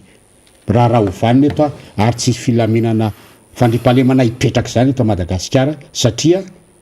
tsy arakaraky ny fitaovana sy ny olona ndrafitra misy am'izao fotoana zao alohantsika iresaka redynamisation kely député Rambosalama Emile mbola manakambara ianao boribory tamin'ny faefatra fa ny vaovao voarahintsika am'izao fotoana zao de vory maro be ao Betany Tanambao Rotomandray zany ny vahoaka am'izao fotoana zao zay ao anatin'ny redynamisation spéciale ny antokotiko Madagasikara ho an'ny toliary zany tena amanjato ny olona tompona andraikitry ny team zay avy any amin'ny faritra Atsimo andrefana zany efa ao atoerana amin'izao fotoana zao ezaka andefa sarytsika rehefa aveo fa eo ampiandrasana ny mpitarika zany amin'izay redynamisation zay ny atoliary amin'izao fotoana zao ary akala manjana moa nanaovana zany dia miandro ny birao politika ary iandriny ko ny vaovao lehibe zay amfanaraka amin'izay tsika fa hoalatsatsika eo rehefa aveo toliary tamin'ny farandrenanandro iny zava-misy député Ramboasalama Emilien ianao ihany ko manao redynamisation ty amin'ny boriboritany misy anao azo tonga dia akambana amba ny fomba fijery ny député Ramboasalama an'izay zava-misy roa zay sady miresaka ihany ko ny amin'ny programme zay efa vonombonina ho amin'ny boriboritany faefatra zay efa anisany efa nahavita ny apahana fokotany satria raha sy diso roa amin'ny telopolo fokotany 4e arrondissement ny fisehon-javatra tany Toliara reny dia melo anay tanteraka misitsy ny tsy fanajana ny demokrasia sy ny tsy fanajana ny zo fototra ary ahitana reny zavatra mitrangy reny fa dia fahatahorana ny tanjaky ny timma indrindrindrina fahatahorana ny filoha Marc Ravalomanana satria tsy arakaraky ny eritreretindreo olo le faha 12 taona tsy teo amin'ny fitantanana raha-mpanjakana kanefa dia mbola mamy vahoaka ohatran'ireny ary zay zavatra zay dia midika aminay fa matanjaka ny atokotiko Madagasikara zay mbany fitarian'ny filoha Marc Ravalomanana ary ataony fomba rehetra amin'ny lafiny tsara demokratika tsy atanteraka ny fikasana zay pe ambony de ambony dia ny fitantanana tany sy mivanjakana zay apetraka amin'ny fifezan'ny filoha Marc Ravalomanana zany ka eto izahay dia miantso atsika malagasy hoe tsy fotoanan'ny fipetrapetrahana ntsony zao ary tsy fotoanany fatoritoriana itsony tamin'ny fifidianana rehetra nitranga teo satria tsika manana filoha endry de filoha Marc Ravalomanana zay nanaiky ny valim-pifidianana tamin'ny navoakan'ny HCC dia nanaiky isika ary rehefa nandeha ny resaka doublon ve de ohatrany hoe nampesonina ka izao no teneniko amintsika avoaka malagasy zany fotoana zao eny amintsika eny amin'ny fokotany eny ary zay ao anatin'ny boriboritany faefatra dia efa ao anatin'izany any fidirana ao amin'ny hoe CLRE zany hoe comité local ny recensement des électeurs midina eny amin'ny fokotany zany tsika mijery ny anaratsika hoe tafiditra anatin'ny listy mifidy ve rehefa tsy tafiditra ao tsika dia miezaka manao an'izany isaky ny fokotany mba tsy hiverena ndray le hoe fito zay menakavy mitao an-trano kanefa diolona anankiray no mifidy mba tsy ho veriveren'olo loatra an'izany isika ka mba hahafahantsika tena mametraka amin'ny filoha Marc Ravalomanana no fitanana tany sy mivanjakany mba tsy hisy tsony ny alabato mba tsy hisy tsony ny fandrebirebenatsika dia adiditsika ty amin'ny fotony mijery zany satria arakaraka ny fahavitantsika izany adidy zany izany andraiky zany any amin'ny fokotany no ahafahantsika mametraka ny fandraisana ny tany sy mivanjakana manomboka ty amin'ny fokotany ka hatrany amin'ny filohan'ny republika ka eto zany dia manetana vahoaka rehetra tsy eto amin'ny boriboritany faefatrany fa ny rehetrarehetra efa mety ao Madagasikara ka mahatsiaro fa vohitsakitsaka ny zo fototra izay mahaolona anao nehetrarehetra fa ny hoe filoha Marc Ravalomanana azy andeha anao hoe anao ny fankalazana ny fitsengerana ny taona naterahany fa roa amin'ny fitopolo taona de efa sakana nohatran'ireny ny fanajana ny atao hoe ny demokrasia ny hoe afaka amin'ny teniny rehetrarehetra aiza ny zava-nisy aiza ny zavatra nitranga teo na ny ohatran'izany ny zavatra nitranga tamin'ny Zuma tamin'ny journée mondiale ny zon'olombelona ahoana nanaovana zo ampantsiva tao zay ny tenenako hoe le eto amin'ity fanjakana malagasy tya de miala tsiny fa teny efa fananaovana jadona ary didiko fe lehibe ary tsy misy tsony eto ny atao hoe fanarahana ndrafitra misy eto fa ndrafitra misy eto dia olona anankiray no mitondra ny ty fanjakany tya de sady mpanatanteraka izy no mpitsara izy no mpanao lalàna zany hoe tsy misy régime araky nyetretika régime parlementaire na semi régime présidentiel foly eto a ary ao daholo mandeha na amy resaka vola na inona nina fa tsy misy hoe démocratie zany resaka dala fotsiny zany fa tsy misy an'izany eto reny zava-misy reny ary raha ny teneninazy tany Toliara de hoe famorina olona mety hiteraka fiparitany aretina odoe fanga le tany Soanerano vongo sy tany Tomasina reny nga jereo fa tsisy manao kasibosy ane reny any zany tsy miparitaka le tantara fa rehefa mandeha re amin'ny filomarika Ravalomanina de efa filomarika Ravalomanina miteny olona mbola manao kasibosy ompengona manao kasibosy de any zany miparitaka le zavatra ary filomarika Ravalomanana anisan'ny no vaccine voalohany iny ary navita ny double dose kanefa le taretsinanina mbola tsy samy tena hatramin'izao hoe zany nanao hoe zany tsy nanao hoe fa didinena fotsiny hoe tsy antery manao vaccine nefa maneno izy maninona afaka mandeha any ivelany ka zany rehetrarehetra zany midika hoe tsy any démocratie zany tsy misy eto Madagasikara ary zany hoe régime eritreretika hoe régime semi parlementaire na parlementaire zany resa be fotsiny fa tsy misy an'izany eto ka de meloana tanteraka ny zavatra nitsanga tany Toliara tamin'ny fanakanina an'ireny hetsika reny satria tadio fa manana zo mipanohatra anao an'ireny mini congrès reny amin'ny fanetanana redynamisation ainy amin'ny ifotony ho an'ny antoko politika tiako Madagasikara sy amin'ny RMDM hoaniny eto amin'ny boribory tamin'ny faefatra dia teny hoe mitoy ny redynamisation tsika any amin'ny fokotany ary ilay fifananana baolina kitra zay tournoi Fransakina dia efa anomboka ato fa dia miandry fotsiny fahavononareo pietsetra amin'izany zavatra zany dio atombokotsika ny faninanana zay angamba ny faniry no azo lazaina ny amin'ny androany fa dia fa betsaka zay ary ataoko hoe raha lava ohatran'izay indray sao de mona aminaina ny olona ary tsy ho tazomiko irery tokoa ty toerana ty fa na izany lavy any Toliara zatsy efa mitsanga mipetraka efa mba tia iseho eto io zay ilaza marina sy ndretrarehetra ka dia zay no azo lazaina androany de araky ny fitenenina hoe anao veloma madinidinika masina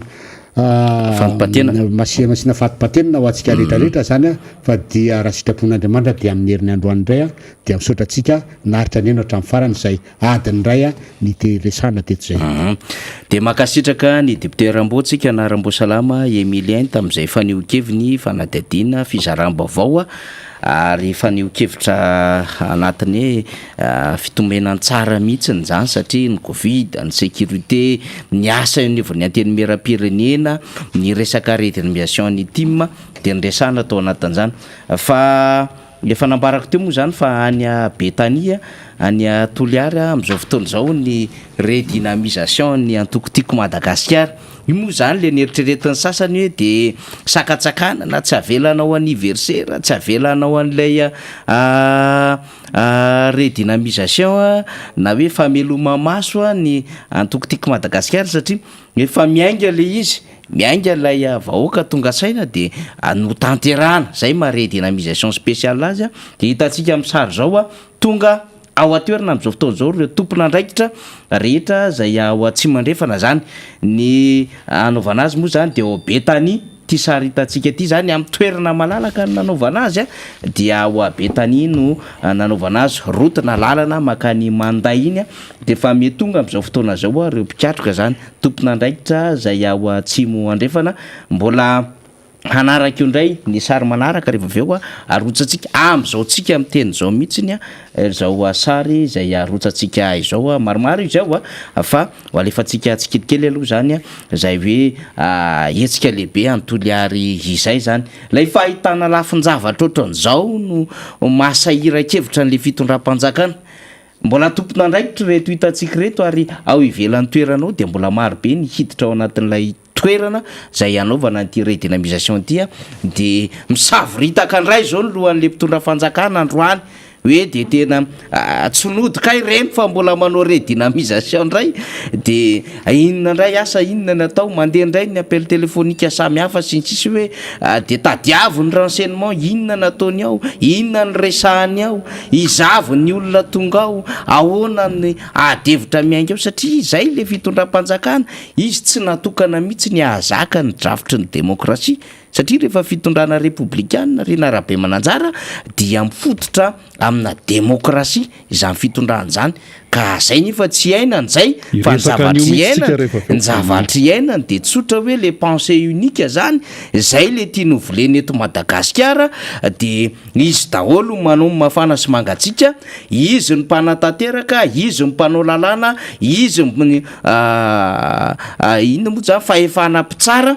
de izy daholo no manao an'izay rehetra tiany atao na ny projet na ny proposition ngambany io na ny décret na ny arrêté na ny note de service hatrany amina circulaire samy hafa de eritreretiny fa mety sy izy daholo manao zany ka tsy ohatry zany le raha-panjakana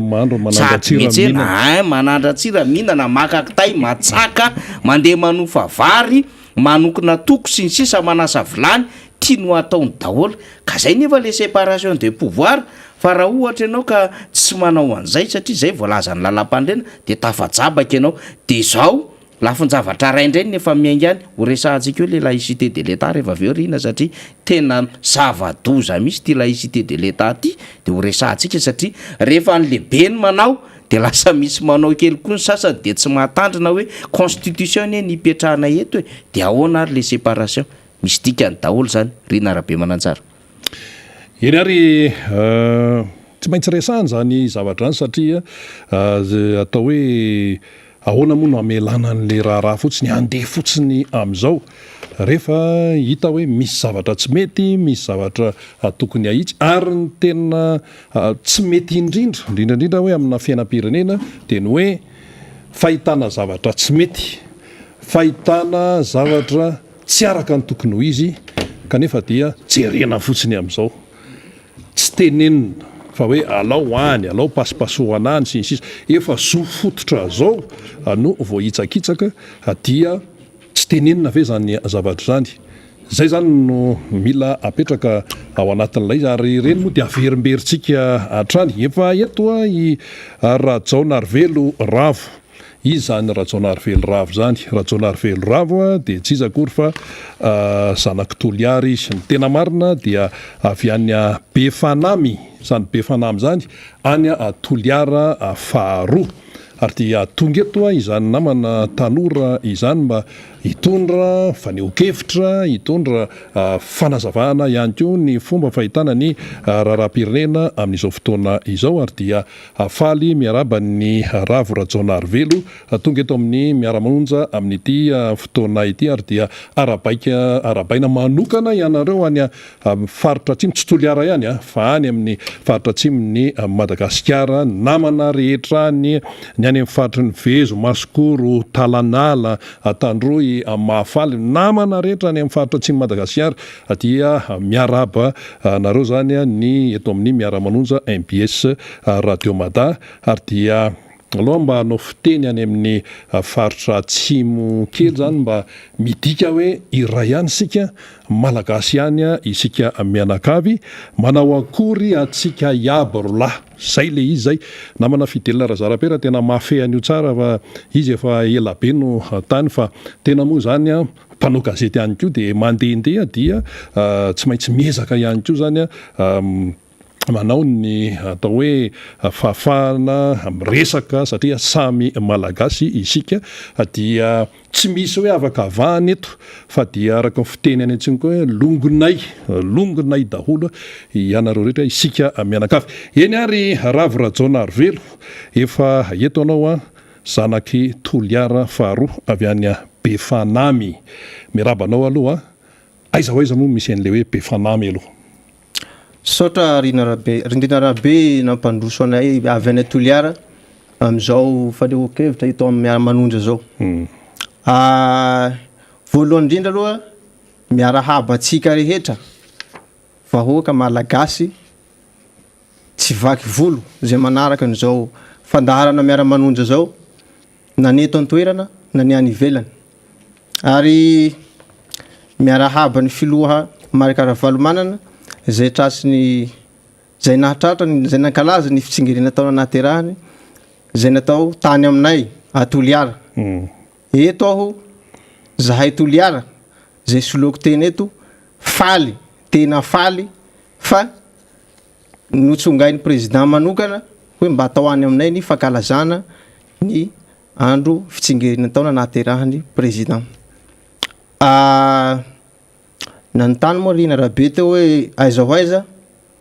any Toliara de zany be fanamy zany zany hoe be fanamy tsy misy abattoir ao Toliara raha tsy toerana be fanamy io zany hoe zany vao tonga ao Toliara de manontany hoe aiza ny abattoir eto Toliara de ao be fanamy zay ngamba ny azoko nazavana azy amin'ny ankapobeny. Ya, zay ny any an-toerana ny resaka raha-pirenena avy hatrany sika reny ny zavatra nitranga tany Toliara tamin'ny anniversaire ny président Marikaravalomanana zany Toliara nefa araka ny tenenao tao hoe safidiny manokana mihitsy hoe anamariana an'izay anniversaire izay reny ny zavatra nitranga fahitanao azy avy hatrany amin'ny mahazanaka Toliara anao. Alohany amaleko an'izay ngambany iteny kely an'ity fanjakana ty satria zao fanjakana zao zany vao tonga eo amin'ny toerany dia nanomana sahady ny tsy ampiteny ny vahoaka malagasy zay hoentiny porofony zany navadiky ny parc botanique ny kianjan'ny demokrasia mazava ho azy zany fa Ambojatovo efa niomana sahady zao fitondrana zao hoe raha vao tonga amin'ny toerana ao de tsy ataoko miteny reto de zay vao valiko am'izay le hoe le tany Toliara zany hoe raha fahitako ny zava-nisy tagny zany efa mazava be tsisy valaky ny tetsy amin'ny tamin'ny vola 10 décembre ny andro maneran-tany ho an'ny zon'olombelona sy ny fitakeny zon'ny mpanjifa zay tsy nekena fa tsy azo atao ny mamory vahoaka tsisy hafa am'izay le tany Toliara satria tsy haiko hoe iza no afaka omena réquisition na autorisation afaka mamory vahoaka de iza tsy afaka omena raha ny zavatra nisy tany Toliara tsy tokony hangatahana réquisition na autorisation satria voalohany fankalazany président ny andro nahaterahany ary tsy le public ny hanaovany azy fa ao amin'ny taniny zay anazy manokana tsy nitambarana amin'izaniza izy anefa natagny tsy nitondra mpanakanto tsy ohatran' zao fanjakana zao hoe rehefa hanao zavatra de hoentina ny mpanakanto malaza na ohatran'izany fa ny tena nonakany de rehefa nahita azy ny vahoaka ny Toliara faly nahita azy satria hoe dia iarahaba ray aman-dreny handeha iarahaba ny ray aman-dreny satria faly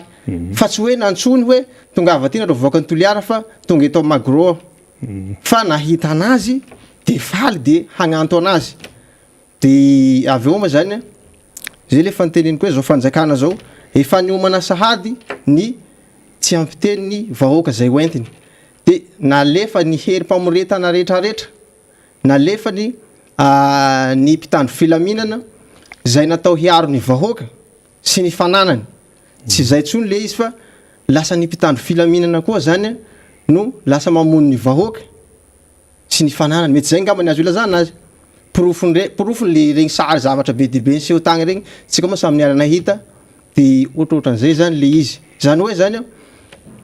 tena hafa be ary marina ny tenin'le fanjakana zao hoe ny zavatra tsy nihitanareo tao anatin'ny 80 taona de ho hitanareo zao izao mivoaka ya ka malasa saina mantsy tamin'le zavatra nitranga tany Toliara iny namana Ravo Rajaonarivelo de ny hoe raha tamin'ny fifidianana filoham-pirenena de tenenina foana hoe Toliara no tena anisan'ny nazahoany zao fitondrana izao vato betsaka raha zay zany no raisina de hoe inona no mahatonga nyreny toejavatra reny raha hoe olona tena sura raha régime tena hoe mahatoky ny tenany satria hoe mahatoky satria hoe nahazo vatobetsaka tany Toliara resaka anniversaire ary dia efa andefasana hoe fanakana ny mpitandro filaminana kanefa tokony hoe zavatra fanohatra amin'izany no tokony satria hoe vahoaka ny Toliara azon'le mpitondra satria nazahoany vatobetsaka inona ohatrany misy zavatra mifanohatra le izy eo indrindra tsika namana Rina Rabe satria le izy zany amin'ny ankapobeny dia tsy mitombona le hoe Toliara nazahony vatobetsaka zany mantsy ny voiziny satria any ambadika na izy tenany na ny mpanaradia azy dia mivoy an'izany fa hoe Toliara nazahony vatobetsaka raha ohatra zany zavatra zany marina tsy tokony regny ho nataony fa niteneny mihitsy ny mpitandro filaminana hoe avelao zay ataony vahoaka ny Toliara fa efa anary ao fa aza iasana saina zay zavatra ataony agny tsy zay ny zava-nisy fa vao nahita an'le mouvement-ny solombava-bahoaka ny Toliara solombava-bahoaka ny Madagasikara andreo matoa sy teny lakotsiny fa tandroko ny anara zay ny fampiarahaba ny fampitafatafa tamin'ny filoha Mary Karavalomanana dia tahitra zao fanjakana zao hoe ahoana ny atao an'ity akory zany ty ka ny vahoaka ny Toliara araka ny fiteny hoe tsy miroro izy zany dia mijery manenty hoe manao akory sy akory ny zava-misy ino ny tena marina amin'ny ankapobeny ny vahoaka zany efa leo fa entsaky fa feno ny kapokany fa mahatonga azy tsy hitany zay atao tsotra ny mpitandro filaminana ohatsako amin'izao fotoana zao tsy eo tsony le hoe hiaro ny vahoaka sy ny fananany fa hamono anazy dia mataotro ny vahoaka na haneho ny heviny manoloana an'izay zavatra zay fa raha reny zavatra tany Toliara reny tonga dia hita zany hoe ty le navoakany le namokany le valim-pifidianana tamin'igny hoe azo raisina fa tsy mitombona zany le tenen'ny zao fanjakana zao hoe ny vahoaka ny Toliara nazahoko vatobetsaka manarakaraka an'izay raha ohatra fa hitan'ny président fa tena nazahoany vatobetsaka tokoa Toliara nagnino Toliara no lasa farany amin'izao na resaka asa io hoan'ny tanora na resaka fikarakarana maro samy hafa resaka raha tsy teny zany totsika hoe resaka rano ka eo indrindratsika ahoana marina ny tena fandehany io ny tena hoe sahirany ahoana ny tena fipetrana eo indrindra le resaka rano zany raha ohatra ka tena hona mahaolana zao fitondrana zao ho an'ny vahoaka ny Toliara zay nazahoany vatobetsaka araka ny teniny dia efa 3 taona ny itsika zao 3 taona fitondrana io zao miteo tokony hisy vahaolana ho an'ny Toliara resaka rano resaka kere any antsimo io any tsy voanandroany président ny nampanantenan'ny Toliara fa hoe Toliara ho karakarako satria nazahoako vatobetsaka nazahoako vato maro 100% eran'ny province ny zavatra ataon'izao fitondrana zao vahaolana zany hoe zany vahaolana provisoire raha zay ny azo ivolagna azy tselika fa tsy vahaolana maharitra afaka enany vahoaka hany ka mirongatra ny asan-dahalo ny tsy fandriam-pahalemana any antsimo amin'izao tsika miresaka zao ahoana ny momba an'izay resaka tsy fandriam-pahalemana zay satria misy ifandraisany amiko amin'ny hoe zaza tsy mianatra tokantrano tsy misy sakafo sy le tsy anasa teo ahoana ny tena fipetrana ny tena fandehany zay zany akoatran'leo Toliara S2 dia le any ambany vohatra any koa mantsy ohatrany hoe tsy dia voaresaka loatra nefa any ny tena ny any ambany vohatra ny Toliara io manko zany ny mpitondra ary zay ny tena olan'izao fanjakana zao dia tsy te hijery lavitsy fa zay manodidina azy eo tsy haiko ngamba hoe zay ngamba no mba hita fa raha ny any ambany vohatra ny Toliara be ny zaza tsy mianatsy agny be ny olo tsy agnasa ny sasa na vita fianara fa tsy agnasa satria sarotsy zany ho an'ny ray aman-dreny tamin'ny fitondrany filoha mary karavalomanana ny mpianatra tany ambany vohatra na teto na eo andreny vohatra koa ny zaray kit scolaire zay anakitapo stylo complet mihitsy fa raha fa tonga zao fitondrana zao tsy misy zavatra zay ireny zavatra regny nefa manamaivana sazy karazana hoe manamaivana zany ny kojakojam-pianarana tokony ho vidiny ray aman-dreny amin'ny zanany zay nefa tsy misy le charge zay nefa tsy misy ankehitriny rariny sihitsiny raha ohatra ka mirongatra ny tsy fandriam-pahalemana manjeky ny dahaly ny tafitafiky satria tsy hitan'olotsony zay ataony hoe hanao ino moa zany ino mba hataony tsisy zavatra taony izy nefa tsy maintsy hisakafo isanandro de manao zay hevitsy saipatana izy ahafahany mihina. Misy le exode ohatran'ny tsy de nresanresahana andray izy io tao ao kanefa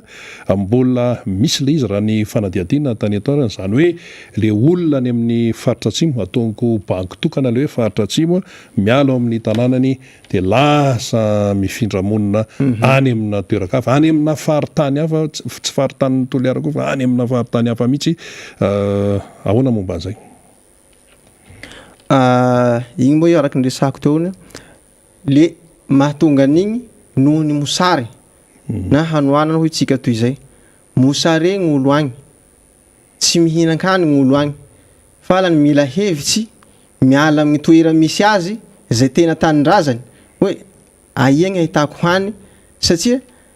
rano efa tsy misy raha teo zao nefa tena miteny eto fa Toliara zany tena raha zao fanjakana manambola zao zay mahavita teleferiky sy ny sisa tena hitako hoe tokony vahaolana tsotra kely ho an'ny Toliara satria Toliara ne ka misy vavaranony lahy Toliara ne ka misy vavarany fehiregna dikan'izay zany iregny zavatra regny raha iregny no jerena vahaolana de mora ho an'ny Toliara gny mandroso afaky mamboly ny tantsaha misy ho azy ny rano dikan'izay zany mihena ny hanoanana satria ny hanoanana no fototry ny olana rehetra. Ya tany aloha tany Toliara atao hoe faritra ekonomika mihitsy nisy hoe tapi mohery resaka taretra namokatra be todrano dabara io verimberina foana le izy zao nefa ny any amin'ny faritra atsimo tafiditra anaty zay Toliara sy ny manodidina miaina ao anatin'ny hoe keresiny tena hoe fahasairanana tanteraka mbola ataoko hoe fois 5 angamba amin'ny olana rano eto Antananarivo amin'izao fotoana izao dia ahoana ny fomba fahitanareo zany ny hoavy raha izao ny zavatra misy aloha amin'izay resaka hoe toekarena zay nefa misy mpitondra eo raha ny amin'izay indray raha mbola zao fitondrana zao aloha zahay Toliara tsy manantena hoe hihena na ho azo iainana ny fiainana any Toliara aminareo Antananarivo eto tsy haiko fa gn'aminay agny resahako zay eto efa krizindrano ka tsy hanantena zany hoe hisy fiainana ho mora na hisy rano na hisy vahaolana ho an'ny Toliara raha mbola zao ataon'izao fitondrana zao ka le fitondrana mampanantena foana satria zao fitondrana zao zany ny tena marina no eraoera no betsaky no eraoera no malaza eran'ny Madagasikara fa tsy le vahaolana ho an'ny vahoaka zao tsy teny olo hafa fa Toliara avao resahako jusqu'à androany Toliara tsy vonaharea hoe zao gn'orinasa lehibe agny natsangan'ny président fa nazahoan'ny vato betsaky hiasany ho an'ny tanora mba hanenana ny tsy anasa mba hialana ny hanoanana raha ohatra raisitsika tsisy hevitra tsony le rano ohatra zay tsisy hevitra tsony le rano fa tsisy moyen tokony hanaovana azy zany manino raha manangana orinasa indray ho an'le tanora manangana orinasa ahafahana mampiditra an'le tanora hiasa ao ny tena problème tsika ny tena problème n'izao fanjakana zao na ny mpitondra ankehitriny rehefa manao orinasa zany raha ohatra hoe misy avis de concours na misy recrutement na ohatran'izay mila olo 3 ans d'expérience 10 ans d'expérience nefa raha olo avy nianatsy ohatra hoe manana licence na ataontsika hoe mana bac tsy hanana expérience izy raha tsy miditra amin'io asa io tokony hoe ampanaovy azy aloha le asa zay vao hita hoe tsy voafehinao ty anatin'ny 3 mois fa zay nisy 6 mois fa zay nisy mijanona anao zany tsy zay le izy moa zay moa zany efa tsy misy raha teo zaho zany de miteny fa raha ho an'ny toliara manokana am'izao fitondrana zao de tsy hisy vahaolana ary tsy hisy mandrakizay zay ny tena marina satria toliara zany efa leo efa mifoha na itsy miroro teneny koa zany mijery avao fa leo izy am'izao leo an'izao fitondrana zao tsy hanaiky tsony hoe ndao fa ataoko am'izay nareo fa tsy izy tsony zay le hoe nitoky fitaky fagnatao ro hita tokony hoe ataonao le zavatra de eo nijerevan'olo azy hoe izy marina zao ka zay moa ny zava-misy ny fiainantsika tsy maintsy mirosy ihany ny fiainam-pirenena sy ny fiainan'ny malagasy nahoana tsy maintsy ho avy ny fifidianana sy ny zay manodidina an'izay rehetrarehetra zay fa ny vahaolana efa maro ihany nandroso hoe raha ry hiditra any amin'ny fifidianana dia fitondrana amin'teny hoe efa misy système eo de alao miroso amin'io napetraka ny seni sinsisinsis ny ato ankilandray miteny indrindrindra ny aty amin'ny fanoerana milaza hoe diovo mihitsy aloha misy fiteny zay hoe raha zeo mihitsy aloha zay zavatra rehetrarehetra teo de miaingana zavatra vaovao satria mbola misy tsy fampitrokisanao misy zatra ihinao ny doublan sy ny rehetrarehetra dia hoe alao aloha mirifo amin'ilay tena hoe fampidiniana mihitsy aloha zay vao mandeha amin'izany fa raha mbola le système am'izao dia anahirana io reo taranaka aoriana indray no atao hoe izaka an'izay na ny am'izao fotoan'izao raha de mety izaka ny tsy fitezana ahoana ny fahitany nareo tanora zanaky toliara an'izay le hoe vesaka famahana ola an'izay izay hoentiny avaty amin'ny mpanohatra rehefa mivoaka io tamin'ilay fekefitra teny amin'ny baibasy tamin'ny volana jolay teo lohany amaleko an'izay ngamany aloha faranako le resaka ora sy le olana any antsimo zany hoe mbola veriko ihany hoe miteny zao fitondrana zao fa toliara nazahoany vatobetsaky nefa toliara tsisy rano tsisy ora ny mahagaga anay toliara nazahoana vatobetsaka indray tsy andatsahana ora fa ny eto Antananarivo no andatsahana ora igny zany igny le mahagaga anay azahoay zany place ny toliara amin'igny zavatra igny ta président Marc Ravalomanana tany teo nilatsaka ny orana manohy anazy mihitsy aho mahatonga anazy zany araky ny vaovao heno zany sy hita amin'ny gazety miely rehetrarehetra igny hoe sarotra be ny mandatsaka orana zay mahatonga azy tsy zaraina amin'ny faritra rehetrarehetra ngambany fa eto Antananarivo ihany no vitan'izao fitondrana zao fa zao rehefa sarotra zay zavatra zay ny mahagaga anazy de ty tonga tany ny filoha Marc Ravalomanana tsy nanefa izy na ariary zato ho an'izay mpikarakara le mpandatsaka orana na ariary 10 fa nyteny fotsiny izy nivoaka ny toliara hoe minoa fotsiny ihany izy tsy noeraoera matokisana fa tsy maintsy latsaky ora-pitso sy ny teny an'izay izy fa minoa fotsiny ihany matokisana Andriamanitra zay foana ny averimberiny tonga tagny izy tonga tagny miaraka amin'ny orana zany manambara fa ny zavatra atao rehefa mifo tsisy ankina tsisy afenipelina de misy ho azy ny fitahina zay tsy lany sesehena zany idirako am'izay le resaka hoe fifidianana sy resaka seni aminay zany aminay tanora de raha io seni am'izao tonga de miteny hoe aleo tsy misy zany fa io seni sarintsariny seni ny fanjakana zay fanjakana no mibaiko anazy hoe zao indray no atao tsy ho marina namanarina hoe zao miasa aminao nefa iha tsy afaka ibaiko ahy dikan'izay zany tonga de tenenao tonga de miala anao ravy fa tsy zao ny fararatsika zay ne nahatonga antsika namerim-bola satria niala am'le fepetra ny fanarahana de voatery namerim-bola de ohatrohatran'izay zany io seni io zany tsy izy io le namerim-bola tamin'ny jirama io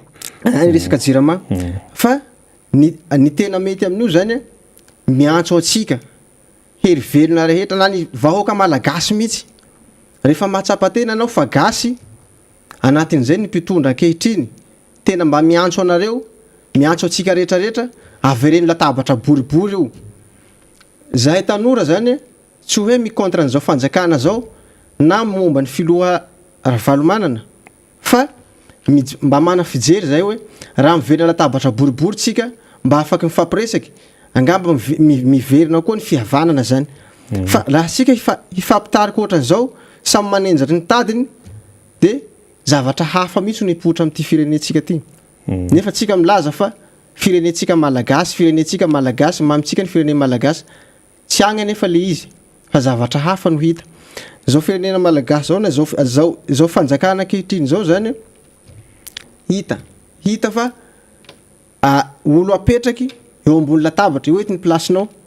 fa hafa zany ny ady amin'ny direction ny tena mizerer an'le zavatra zany ny tena mizerer an'le fanjakana zany mizerer an'le firenena hafa fa mandeha fotsiny zany commande hoe tavy TV plus ndray tavy miara-manonja ndray ohatrohatran'izay zany ny zava-misy eto amin'ity firenentsika ty raha ny fahitana tanora azy eny ary mazava tsara zay maraparanantsika azy ary Ravo Rajaonarivelo zay zanaky Toliara avy any Abe Fanamy Toliara 2 inona no tianao amafisina ary amin'izay zavatra niteneninao teo sy ny amin'ny hoe zavatra manokana zany mba hoe apitaina momba ny Toliara manokana mihitsy sy ny manodidina faritra atsimo ray manontolo mety manana teny koa ianao ho an'ny mpitondra ho an'ny vahoaka malagasy ho an'ny mpanohatra ho an'ny société civile ho an'ny tanora sy ny mpikaramo isan-karazany soatrabesaky namana reny alohan'izay de mba miangavy na manaitra any ramatoa ministerany serasera Lalatina Rakotondrazafy mba hamerina lay teniny tamin'ny 4 février 2017 le hoe zon'olombelona tsirairay zon'olombelona na zon'ny vahoaka malagasy zo zany ny fidinana andalambe rehefa tsy zaka rehefa misy zavatra tsy zaka tadidinao tsara mihitsy tadidiko tsara mihitsy ary mbola ato amiko ato ny datin'izany zavatra zany hoe zony tsirairay zany ny maneho hevitra zao materia voalohany efa niteny hoe zao fanjakana zao ndraiky efa nanomana raha vao tonga teo amin'ny place de efa nanomana hoe nareo tsy mahazo maneho hevitra tsony nareo zay vahoaka entiko profony ty kianjan'ny demokrasia ty de lasa parka botanique dikan'izay zany tsisy tsony ny toerana fanehoana hevitra rary ny sitsy nareo raha ohatra ka manitsikitsiky ny mpaneho hevitra na reny mpiaro zony mpanjifa nefa ny mahagaga nefa tsy haiko vasa eny amin'ireo tokoa ny lakile nareo mba mpanjifa ohatra anay zahay mba ohatra anareo de sakana anareo zahay mpanjifa satria nareo tsy izy nanaka anay zany tsy mpanjifa mba haneho hevitra ka amiko zany mba miangavy ny ramatoa minista mba hamerina an'igny tenin'igny ahafahany vahoaka malagasy maneho hevitra manarakaraka an'izay misaotra ny mpitandro filaminana sahady ao ny toetra nasehondreo teny Analakely na dia tsy tanteraka amin'ny eritseretiny aza ny zavatra tegny dia mba niezaky ny aro ny mpitandro filaminana hoe ataovy madio ary eto de manamafy fa igny de nadio tsisy zavatra hafahafa na tsisy fandrobana fa nitaraina ny vahoaka fa efa tsy izy tsony le izy fa hoe moa tsy nazahona lalana tsy haiko hoe ty tsy nazahona lalana ty izany mahazo de izany tsy mahazo satria ohatra ny tenen'ny député Rambo teo zao tany soena raha ny vongo tany vakina karatra Antsirabe tany le ny filoha namory olo tagny nanangon'olo tagny be debe tsy manao kasibosy de raha fa iza zany izy de mahazo manangon'olo na mahazo mivory de raha fa iza tsy mahazo misary eo ny tiako tenenina zany anatin'izay tsotra aleo le izy avereny latabatra boribory fotsiny avereny latabatra boribory fa ny vahoaka malagasy de fa tonga saina fa leo an'le oeraoera fa leo an'le promesy hoe ataon'izao tadidiko tsara tam'izay anatin'ny 3 andro de miheno vidim-piainana io de tsy haiko hoe 3 andro impiry zany amen'ny président fa tsy 3 andro tsony koa angambany zay ka efa tsy izy tsony zay fa efa 3 taona ty fa tsy 3 andro de eo zany ny mahagagana de aminay zany hafatra ho antsika vahoaka ny Toliara zahay anakareo zay ny rahanareo zahay tanora zay mieritreritra fa efa tsy izy tsony zao fitondrana zao de manamafy ary mampahery anareo zay manao redynamisation ao a Betania hamafisonareo ary ataovy am'fo ataovy madio entany longotsika rolahy mifagnambaratsika tsika mila mifampiresaky ka magnavakavak'olo zao na iro baka amin'ny TGV atoy na iro baka amin'ny loko orange atoy ka aria gny longo fomban'olo gny diso fa leo gny tsy hatsapa gny fahadisoany aleo hanao avao fa ho tsapany avao lafa manomboky laliky gny rano tsy maintsy mimboly raha tsy mahay milomano ka zay zany gny antsoavo antsika vahoakany Toliara ho antsika vahoakany Madagasikara rehetrarehetra zahay tanora de mba mangataka zany aveleny latabatra boribory mba ifampiresaky hifandiniky hifagnanatsy hoe ahoana gny mahasoa ny lay firenena mamitsika toy fa tsy hoe ataotsika ho fangala karena avao zany ty firenentsika ty hoe mitatata eto de mahazo toera de mangina amizay zay mahatonga hoe mba manaitra miangavany Ramatoa Ministra mba hamerina le teniny tamin'ny 4 février 2017 sotra rina ara-piamananjara eny ary ianao ny sorana Ravo Ratsoanarivelo zanaky Toliara teo avy any amin'ny tanàna ny Befanamy anao niaraka tamintsika teo zany ary dia ambava homana ampoa mieritreritra satria dia maro ny zavatra nambarany teo fiainantsika malagasy zany raha ohatra ka tratran-kere misy tsy mihinan-kanina ny malagasy any Toliara raha mijaly rano ny eto Antananarivo raha tsy misy asa ny tanora dia isika malagasy no voafoaka tompoko ao anatin'izay rehefa mijery izao tontolo zao fa tsy hoe ry ianina zany na ry ianina zany fa ny anarantsika malagasy no voatonona eo. Eny ary mitoy hatrany ny fandarantsika miara-manonja eto amin'ny MBS sy ny Radio Mada mbola misy ny famakafakana sy maro samihafa ho toizan'ny Faniry Razafy Manantany angamba indray satria efa ny teny namana Faniry teo hoe resaka laïcité sy ny sisa dia tena kindray ihany koa hitondra famakafakana kely rehefa avy eo momba nyty resaka hoe demokrasia ity tsy hoe anao lesona beto fa miainga tamin'ny zavatra niseho satria tsy nasainy Joe Biden ny fitondrana malagasy tamin'ny fionana tapiny na sommet izay no karakarain'ny Amerikanina tamin'ny alalan'ny filoha Joe Biden izany tamin'ny 7 sy ny 10 Desambra teo. Inona ny ao ambadika izany rehetrarehetra zany no tenenina tamin'ny fampahalalam-baovao izy io fa ohatran'ny pasohana fotsiny fa inona ny dikan'izany, inona ny zavatra nyresahana tao ary inona no afatry ny filoha Amerikanina ho an'ny malagasy amin'ny tsy fanasana tahaka an'ireny dia hoentintsika eo momba an'izany mila fantatsika izany satria tena zava-dehibe tokoa. Ndao ary namana Faniry. Eny ary tena manasantsika aloha zany mbola tsy saraka hatrany ny fitalavitra sy ny onjam-peo amin'ny zao maraina zao satria betsaka ny vaovao zay fampizarana ary izay nytenen'ny Rina zay dia zava-dehibe mihitsy zany. Raha ity tsy fanasana ty Rina de tsaroantsika tsara efa nisy fotoantsika tsy nasainy Emmanuel Macron tamin'ilay fivoriana afrikana momba ny raharaha ara-toe-karena de nisy ihany koa fivoriana no itanterahana zay fanindry amin'le fivoria MEDEF tany Allemagne indray io de mbola fivoriana ireo firenena afrikana zay niaraka amin'ireo azo lazaina fa firenena lehibe matanjaka mahakasika indrindra ny endrika famatsim-bola sy ny fampiasam-bola amin'ireo firenena zay osa sy tsy manana amin'izay hoe fiarikarena matanjaka zay tsy mbola voasitsika de ity zany zay nresahana teo zay resaka demokrasia Joe Biden no nresahantsika ka raha misy ny firenena manko zay tena mapiatra amin'izany resaka demokrasia zany ary miresaka amin'izany zon'olombelona zany de firenena Amerikana marobe ny adevitra raha vao miresaka amin'izay tsika firenena Amerikana satria anisany manana n'ilay fomba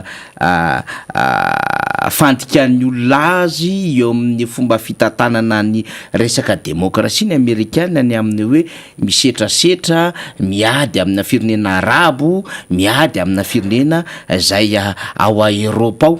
de misy mametraka an'izay adevitra hoe ka ny demokrasia Amerikana ny de demokrasia ambasy fa misy ihany koa mametraka hoe ny demokrasia Amerikana de demokrasia mametraka mazava tsara ho fiarovana an'ilay fanjakana republikana zany de mandany vola akoatriny hoe investissement na resaka fahasalamana satria fantatsika tsara ny PSI, ny MSI, ny resaka top réseau tamin'ny fotoanandro, ny resaka sida marobe, ny resaka inona moa zany ty interruption na resaka saika atao teto amintsika tony de anisany vatsiny ny Amerikanina vola izany. Dikan'izay tsy mifahasalamana ihany fa ny resaka zany fiainana ara-politika amin'ny alalan'ny demokrasia sy ny zon'olombelona de miasa mafy ary misainvestir mampiasa vola amin'izany ny fanjakana Amerikanina. De raha ohatra izany nanokana fotoana hoe hiresaka demokrasia ary mamoaka noty ao anatin'izany efa nisy fotoantsika rina resaka zany zo de nentintsika teto mihitsy le izy satria baikon'ny firenena Amerikanina amin'ny akapobeany lafi-pitantanana izao tontolo zao na de misisika ara ny Chine mbola adevitra afo zay de namoaka laharana ny amin'ny zon'ny ankizy laharana te amin'ny fahaefatra amin'ny 50 taty misy atsika zany amin'ny firenena enina amby 70 ka ity zany tsy azo hoditsita tsy azo atao tsinitsinina ity adevitra momba demokrasia resahana satria zao misy maro-pandrefesana no ahazona mamoaka an'izay dain aloha zany de hoe tsy voasa isika de misy dika an'izay de ihany ko de hoe maninona isika no sokajiana ho firenena tsy mampiatra an'izany. De le fanjakana manko rehefa diniantsika le izy reny de ozy le fanjakana hoe ka efa sokafana nge le adevitra amin'ny TVM lazainareo fa tsisy demokrasia fa tsy rery tompoko natao hoe demokrasia singa kely ao anatin'izany. Tamintsika nianitra tany amin'ny CEG sy ny lycée rina de mahalala tsara natao hoe élément sy ny ensemble zay mihitsy fitambarana élément be da be no azona ensemble zany hoe fitambarana kasinga no azona vondrona de ao anatina kasinga kely anankiray zay le élément resahako satria miverina zany mandindinika le fomba fiteny tamintsika tany garabola sy le taty kasinga ry mira efa dafy ry goba ry tery zodirina mejo de miezaka zany kasinga ny anaran'le élément de le kasinga kely anankiray zany io amin'ny TVM mba sokafan'izy menakavy io fa misy kasinga be da be le nyresahan'ny ravo le nyresahan'ny député Ramboteto hoe ahoana ny tanzony mpanjifa ary journée internationale mihitsy iny andro iraisam-pirenena ka singa anankiray ohatra ny fahafahana mivezivezy ao anatina liberté fondamentale zany resantsika rehetra zany endriky ny demokrasia daholo zany ka singa anankiray ohatra ny fifampihainona zany hoe le dialogue le fifampiresahana eo amin'ny tsy mitovy hevitra marobe zany ny endrika kasingana élément ao anatin'izay vondrona izay na ensemble izay ka tsy hoe nanokatra TVM le mpitondra fanjakana rita de mieritreritra le mpitondra fanjakana hoe io le demokrasia de hoe aty amin'ny tany manitra velona ohatra Madagasikara fa diranovana de asaivo manaiky fotsiny reo fa iny fanokafana an'le adevitra amin'ny TVM iny de efa vita amin'iny atao hoe demokrasia ka zao na nitsaka lalàna le fitondram-panjakana na ampiasa mpitandro filaminina le mpitondra fanjakana na nientsika isaky ny elakelan-trano le mpitondra fanjakana na tsirarasony-bavomboakanao tatitra le mpitondra fanjakana na inona zavatra ataony ao de hoe mety foany zany azo atao zany fa ny demokrasia fantatray nareo miteny amin'ny TVM ihany fa TVM adevitra ihany nefa mbola sokafana fa izy mahafantatra tsara rina fa mbola misy émission maro amin'io na ny vaovao atsika ara tsy ino moa zany tsy misy ny fomba anaovana diffusion ao anivon'ny vaovaoan'ny TVM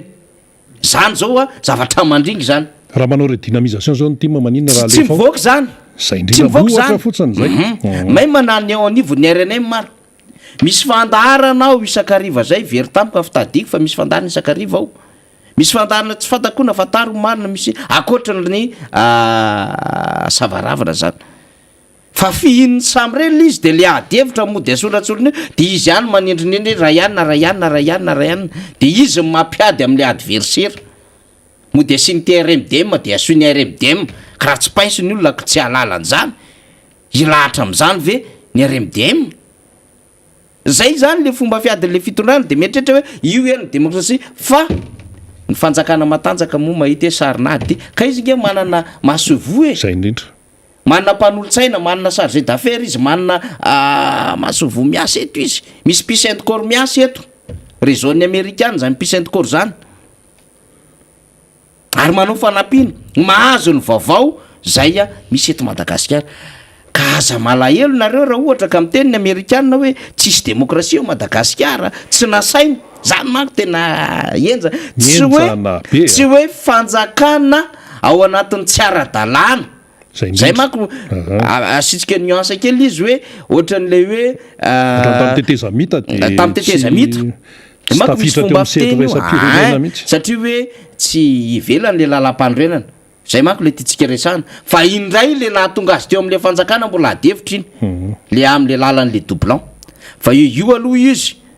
am'le retour à l'ordre constitutionnel de io le fanjakana io zany fa le fanjakana zany de hoe io miorona eo ambon'le lalam-pandrenana de midika zany fa tsisy reconnaissance quelque part zany am'zany adevitra zany reny de mba tongava saina ihany ho an'le mpitondra fanjakana fa tsy zay ny averimberina tete tsy fara mafy be nareo tompoko nanao ane zany nanao zany hitlera zany nanao re dia mino dadasiny rehetrarehetra nanana ny fahefany Jean Bedel Bokassa nanova constitution de lasa izy nanao imperura de nanao fianianana mihitsy izy de novainy ny anarany fa tsy kely ery izy rehefa njorony olona teo an-tanany daholo ny fitandrona ny filaminana nanao maréchal Mobutu Sese Seko tao Zaïre taloha RDC am'izao fotoana zao fa RDC nasaina nasaina RDC ka zay le antony mahatonga antsika iteny hoe ny zavatra rehetra de fianarana sy lesona daholo fa rehefa mandika le fitondram-panjakana tsika de satria ny olona hitondra pratika vaovao misy le mpitondra fanjakana ka zao reny ho resahanao io rehefa aveo fa ity aloha anovantsika tsetsatsetsatry aritra angeza be misy fomba fitenena zay miainga avy any ambony ny ohatra l'exemple ozy izy vient d'en haut anatina raharaha zany efa maromaro no nyteny anty adevitra tsy ary sahira-tsaina misy tsika rinany amina hoe ahoana ny fomba hitondrantsika azy satria resaka laïcité de l'état tsika hoe mahalaika amin'ny fanjakana eto zany tsy resaka mihitsy nyzay resaka hoe fanliana fiangonana izy na famelezana fiangonana izy na fanaovana tsinitsinina na fiangonana izy na mety fanotohinana fiangonana izy tsy any ny adevitra fa iverenantsika fotsiny andiny ny faharoa anatin'ny lalam-pandrenana amin'ny resaka hoe tokony apetraka zany laïcité de l'état zany malaika amin'ny fanjakana ny atao hoe laika ny fanjakana de ny fisarahany raharam-panjakana amin'ny raharam-piangonana mba tsy hiteraka fifandaniana na fifampiandanina amina société religieuse lay état resahantsika zany lalam-panorenana no miresaka an'izany principe zany fa tsy hoe conviction tsy profanation koa zany matoa zany apetraka ao ny lalam-panorenana ary matoa le filohan'ny repoblika amiteny andala ary hitandro toy ny anaka Andriamaso zany lalam-panorenana zany de dikan'izany tsy misy zavatra naray amin'ny andininy ray ao anatin'ny lalam-panorenana io jusqu'à hatrany amin'ny andiny 520 angamba izay rena sa 720 io lalam-panorenana io tsy tokony hitsahana sy hodikainy lay mitondra fanjakana kanefa rehefa mijery tsika le fietsika atao mitondra fanjakana atao amin'ny filoham-pirenena satria ny resahana ao anatin'izay dia ny fanjakana rehefa miresaka fanjakana de eo ny image le filohan'ny repoblika fa eo koa ny image nylay eo anivon'ny gouvernement tarina sy le institution rehetrarehetra na androm-panjakana zany de tena mpanaitre tena mihitsy ny resahantsika hoe lay fietsika ataon'lay filoham-pirenena de fietsika mifanohatra am'le laïcité de l'état ohatra ray zao ty sary alefatsika ty le tany Tomasina fametrahana vato fototra ny tany Tomasina zao hitantsika amin'ny sary zao fametrahana vato fototra zany hoe manana initiative anao hôpitaly na archidiocèse ny fiangonana katolika zay resantsika fa tsika tsy mamely fiangonana eto fa le fitsabahan'le fanjakana satria lay filohan'ny repoblika eto de fanjakana ny babeny tompoko sy lalam-panorenana fa tsy hoe filohan'ny repoblika mandehandeha ho azy izy eto satria izy de efa mitondra an'le statut an'le hoe président de la république zay le izy ka la ifandraisany anaina anao vato fotra tany amin'ny volana janoary mbola nahatongavany tamin'ny herinandro riny de mampametram-panontaniana aiza lehilahy isité le fisarahana mazava tsara efa mba nytenen'ny olona ianao tamin'izany fotoanandrany vo nametraka an'le vato fototra hoe tsy mety ene io hoe satria lasa manana fiandanina amina fiangonana hafa lay filoham-pirenena lasa mampiseho am'lay fitiavany manokana am'le fiangonana anankiray le filoham-pirenena ka mety hisy volam-panjakana sy ho fanohanana manokana ao anatin'izany raha zany ka zay ny mampanahirana azy ary saripady ty resaka finoana sy fiangonana ity amin'ny société religieuse azy satria sensible am'izany malagasy de napetratsika ao anatin'le lalam-pandrenina lehilahy cité de l'état rina rabe mananjara fa izy efa manao an'le ataony rehetrarehetra io koa ery amin'ny akamasoa-ambo mahitsy atreny amin'ny palais des sports am'le miaraka am'lay tompon'andraikitra anankiray eo anivon'lay centre rangezabe nefa zany ao anatina fiangonana anankiray de ohatran'izany koa tany Atsirabe tamin'ny faran'ny herinandro teo de zao mihitsy ny eo anatin'le takelaka rino io le takelaka io tsy tonontsika le ry ambony zany fa ty fotsiny zava-dehibe amintsika zany natolotry ny filohan'ny republikan'ny Madagasikara eo fotsiny natolotry ny filohan'ny republikan'ny Madagasikara notsofin-drano sy notokanany de eo lay eveka de eo ny anarany eo any Rajoelina filohan'ny republikan'ny Madagasikara zay mbola amresaka laïcité de l'état zany natolotra mametsaka vato fototra miara mivavaka ato tsy mampaninina le izy raha ohatra hoe fahazaranao fotsiny tsy mampaninina fa le izy misy endrika iny ara-politika sy endrika fitongolanana iny de midika zay fa tsy fanajana alay lalam-pandrena de zao am'izay ny olona anao anatin'izany resantsika izany rino satria ngeza be le laïcité de l'état valangeza be io principe io mba sisina fitongolana manokana satria mety malahelo ny hafa hoe fa maninona le filoha ndray tsy aty aminay fa maninona zay tsy mba omen'le filoha zavatra fa maninona iny santionan-kely no metsika iny fa maro be zavatra efa nataon'le filoha zay fiangarana fitongolanana fitiavana manokana zay de miteraka susceptibilité ho an'ny rehetra zany satria maro be ny association culturelle sy ny fiangonana eto Madagasikara rino de lasa misy manao zavatra ohatr' zao mipikambana ao anatin'ny gouvernementa alefa tsika aloha ty sary ty tsika ho averytsika tsara tsika tsy miezaka mamely fiangonana izy fa le andraikitra le principe voatondro ny lalam-pandroena mihitsy ny resantsika rina rabe manjara de ho alefatsika ty 2 minitra ny tapahantsika le sary fa niraisitsika fotsiny ty de verina anaty faniadadiana vetivety tsika rino manarako Juliana Ratovizan mitana andraikitra ny ministra lefitra misahana ny tanora vo niona tamin'ny lehilahin'Andriamanitra apôstôly Chama de tsapako hoe olona miran'Andriamanitra ho ahy izy ny valiny fantaniko rehetra de tao aminy de eo ihany koa ny nandraisako an'ny lehilahin'Andriamanitra apôstôly Chama tena zava-dehibe eo amin'ny fiainako tena zava-dehibe eo amin'ny fiainako mihitsy izy satria nanomboka nakataridalana taminy de zay rehetra nomeny azy zay taridalana nomeny narahako atsaka sy andalana ary tena tsy misy hoe nataoko tsinitsina ny teny rehetra zay navoaka ny lehilahin'Andriamanitra io tamin'izay fotoan'izay mireveleny tamiko ny ampibisiko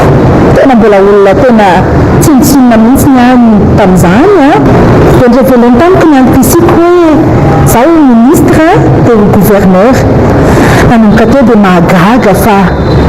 miazakazaka be mihitsy nitedra raha tamin'izay hoe fidirako tato anatin'ny gouvernementa izay ary mbola nohon'ny taridalana sy ny faminanian'ny apôstôly Chama no natongavako amin'izao toeran'izao ministra lefitra misahana ny tanora ary efa nanomboka za telopolo taona nefa miandry an'izao fotoan'izao satria zay le faminaniana tamin'ny 2015 hoe rehefa ianao izy izy manomboka telopolo taona de tonga le fotoana de isaky ny misy fiovana gouvernement tadidiko indroa zay nanomboka za telopolo telo dia manontany amin'ny apôstôly foana hoe zao ve le fotoana dadi dia non mbola tsy zao izy fa mendrasa tonga indray misy fiovana gouvernement tafandroana dia mbola manontany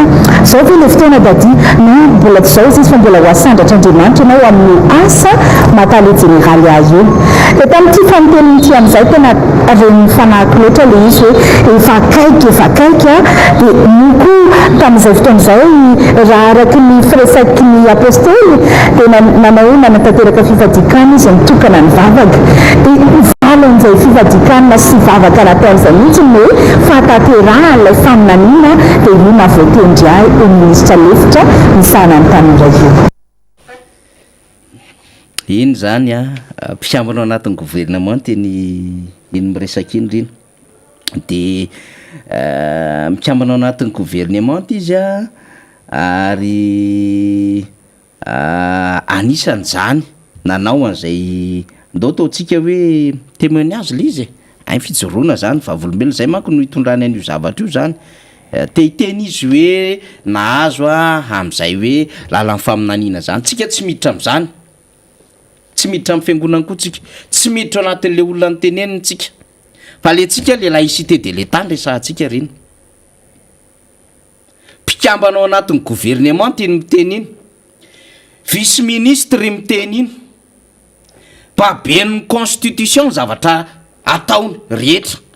ary institution ny gouvernement misy azy de izy miteny hoe vice ministre ary izy manao an'le témoignage rina miresaka amin'le fiangonana zay misy fitongolana manokana sy le prophétie lazain'ilay apôstôly ny resahana mialatsiny ao anatin'ny birao mpanjakana izy manao an'izany zay misy ny anarany sy le hoe andraikiny eo mibaby an'le drapeau malagasy izy ary manao an'le penitra izy tiana ny resahanao amin'izany voaja ve ny laïcité de l'état am'izao zao ny ambaran'ny article mikasika an'izay anatin'ny constitution ozy izy l'état affirme ozy izy sa neutralité à l'égard des différentes religions ny état any tsy filohan'ny république rery fa anisany état le mpikambana ao anatin'ny gouvernement tazao io angamba rina alova kinrina mihitsy ny ty amin'ny teny gasy ty dia mazava tsara mihitsy ngamba nanaovantsika azy andiny faharoza ny fanjakana dia manamafy ny tsy fombany ny atsy sy ny aroa eo anatrehan'ny finoana samihafa ny tsy fampifangarona ny fitondram-panjakana sy ny finoana eto amin'ny repoblika dia miankina amin'ny fotokevitra tiasy ny fisarahan'ny raharaha-panjakana sy ny fikambana-pivavahana ary ny solotenany ny fanjakana sy ny fikambana-pivavahana dia tena tsy mahazo mifampitsabatsabaka eo amin'ny sehatrasan'izy ireo tsirairay avy tsy misy mihitsy lehibe nandrom-panjakana na membre ao amin'ny gouvernement voilà zay mazava be mihitsy io afaka miditra any amin'ny ambaratonga ny fikambana-pivavahana iray raha tsy izany dia azon'ny fitsarana avo momba ny lalam-panorenana atao ny manongana azy na everina ho toy ny mametra-pialana avetrany amin'ny asany na ny raharahany izy mazava be zay teny gasy saika ovakiko manko le tamin'ny teny frantsay dia fa nataony namana teknisiana bravo ho an'ny teknisiantsika tena mahafinaritra mihitsy ny fiara-miasa aminy mazava be iny rina ao anaty birao-panjakana ianao no miresaka amin'ny prophétie sy ny témoignage nataona lehibe an'ny fiangonana misy anao zay voavy nanao etsika ny herin'ny teny nzao sy ny sisisa tsy mana problème amin'izany tsika resy lahatra amin'izany izy anjarany zany finoany zany fa zaho mpikambana ao anatin'ny gouvernement izy ary mibaby an'le saina manao an'le penitra izy misy dikany ane reny matoa atao etako avy matoa babena avy ato lay saina ary le plaque le misy n'le anarany sy izy mihitsy no teny hoe mpikambana ao anatin'ny gouvernement ministre de ino nambarany constitution ary ny resahantsika teo le fiatsika nataon'le filohan'ny république hoe nanolotra inge le manahirana riny amin'le séparation de pouvoir satria séparation de pouvoir ny resahan'ity le séparation de pouvoir andresan'le exécutif sy lay a pouvoir judiciaire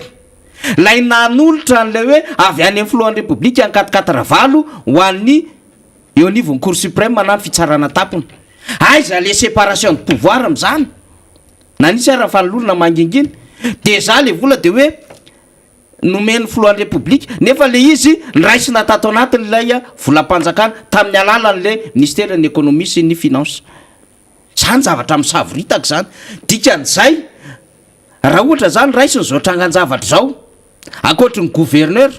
atao ataontsika tsotsotra rina akoatry ny gouverneur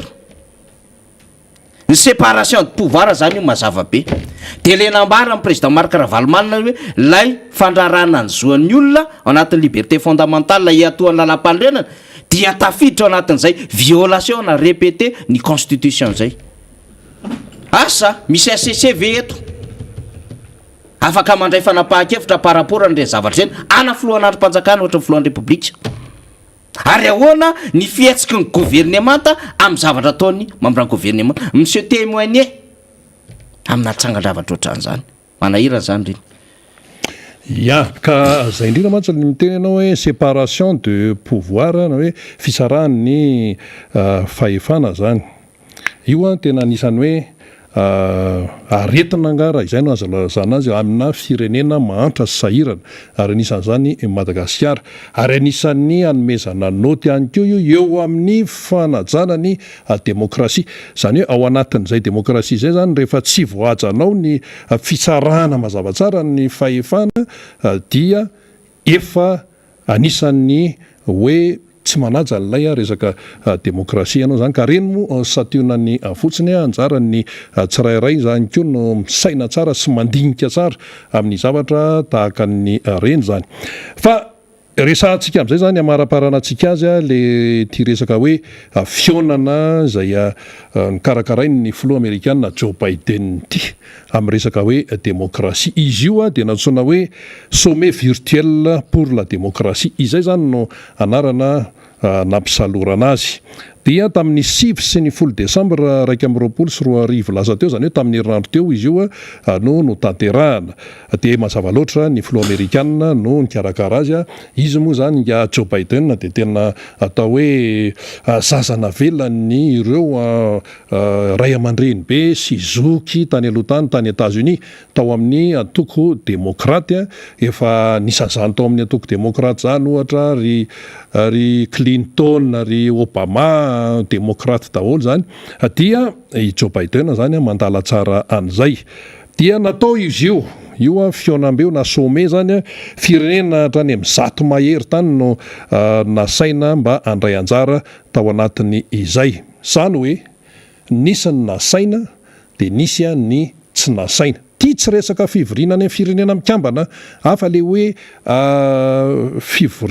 fivorim-be ao anivon'ny firenena mikambana rehefa volana septambra Madagasikara nandeha tany ny filoha Iany Rajoelina tsy izany ty fa ity tena hoe ny fitondrana amerikanina numéro 1 any États-Unis no mikarakara izy zany hoe malalaka tsara izy amin'izay tiany asaina sy tsy tiany asaina ohatran'ireny mandeha lanonany reny raha tsy azontsika ohatran'ireny mandeha mariazy reny so dia tsy azontsika misy ny asaina dia misy ihany tsy nasaina zany hoe ireo nasaina zany dia safidiana ao anatin'ny maro zany tsy mitovy mantsiny hoe nasaina na azo fanasana fa tsy afaka ohatra hoe tratran'ny sampona misy aretina tapoka misy tena hoe anton-javatra lehibe dia tsy afaka dia mandefa fialatsiny zany ny fahalalam-pomba raha ohatra hoe amin'ireny resaka fanasana ireny fa ity zany izay fanasana nataon'ny Joe Biden filoha amerikanina dia anisan'ny tsy nasaina i Madagasikara tsy Madagasikara irery tompoko fa misy firenena hafa ihany koa tsy nasaina dia inona ny dikan'le antsoina hoe tsy nasaina tsika mantsy nandeha zany io resaka io dia ohatra nangingina tamin'ny fotsiny hoe tsy nasaina hony tamin'ilay fionana sommet virtuel pour la démocratie nikarakarainy Joe Biden eo amin'ny lafiny diplomasia ary io efa azavaina foana sy averimberiny professeur Julien Radanoir fa tsy misy zavatra mandeha ho azy zany eo amin'ny fifandraisana iraisam-pirenena resaka relation internationale fa misy dikany daholo ny fietsika rehetrarehetra amin'ny resaka diplomasia io any fanapahan-kevitra misy dikany daholo fa tsy misy resaka mandeha ho azy io na kely azy ny dikany hoe tsy nasaina raha amin'ny toejavatra tahaka nytony dia tsy hoe adinony tompon'ny fanasana no nanasany Madagasikara fa ny dikany fotsiny raha itsina dia hoe tsy mendrika hiatrika an'ilay fanasana ny firenena izay tsy nasaina zay tsy mendrika fa maninona no tsy mendrika misy antony eo dia ho resantsika rehefa avy eo fa ny dikan'izay aloha ara-diplomatika dia hoe karazana sanction na sazy ara-diplomatika na ihany koa hoe fomba fanasaziana amin'ny fomba mihaja ny fitondrana malagasy ny tsy nanasany Joe Biden any Madagasikara tamin'iny sommet virtuel pour la démocratie iny dia mety misy teny ray ny any ambadimbadika any hoe kinona koa zany fanga zany misy dikany na tsy asaina azy tsy problème zany fa itsika ane manana ny fiandrianam-pirenetsika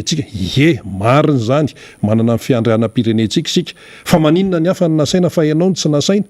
zay zany lay fanontaniana ary dia matoa ihany koa zany tsy nasainy Madagasikara dia anisan'ny voasokajy fa tsy manaja ny demokrasia satria resaka demokrasia le sujet lay votoatin-kevitra zany ho zay ho resahana ao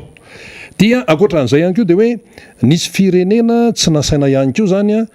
Madagasikara anisany iza ohatra ny firenena tsy nasainy Joe Biden Birmanie zany Birmanie zany ny tompon-daka amin'ny fanonganam-panjakana coup d'état militaire eto ambonin'ny tany ary jainto mitondrany ary tonga dia jainto no mitondrany amintsika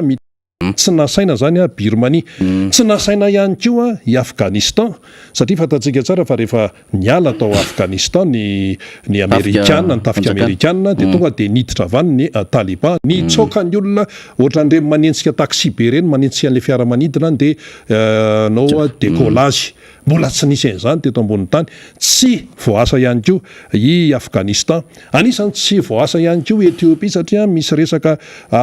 fifandonana ny zao amin'ny resaka hoe Tigré sy ny maro samihafa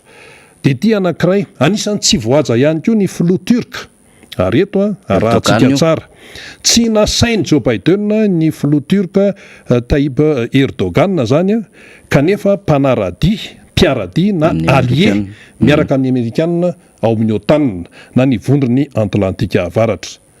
dia hoy ianao hoe fa maninona ny filoha turka no tsy natsony Joe Biden kanefa allié na mpiaraka aminy ao amin'ny OTAN tsotra tompoko ny antony dia hoe noho izany filoha turka zany mampiasa ny antsona hoe autokrasia misy le teny teo hoe demokrasia fa ity hoe autokrasia zany hoe inona ny dikan'izany ataontsika tsotsotra fa tsy ataontsika sarotra be zay dikany io za zao no eto zany ny atao hoe filozofia an'izany hoe autokrasia zany za zao ny eto zay dikany io ary rehefa jerentsika zany dia mifanohitra tanteraka mihitsy amin'ny antsoina hoe demokrasia satria ao anatin'ny demokrasia misy resaka fifanajana teneny faniry teo hoe misy ny séparation de pouvoir isehon'ny fahendrena ihany koa ny malagasy ane na tsy hiteny arana hoe demokrasia fa manana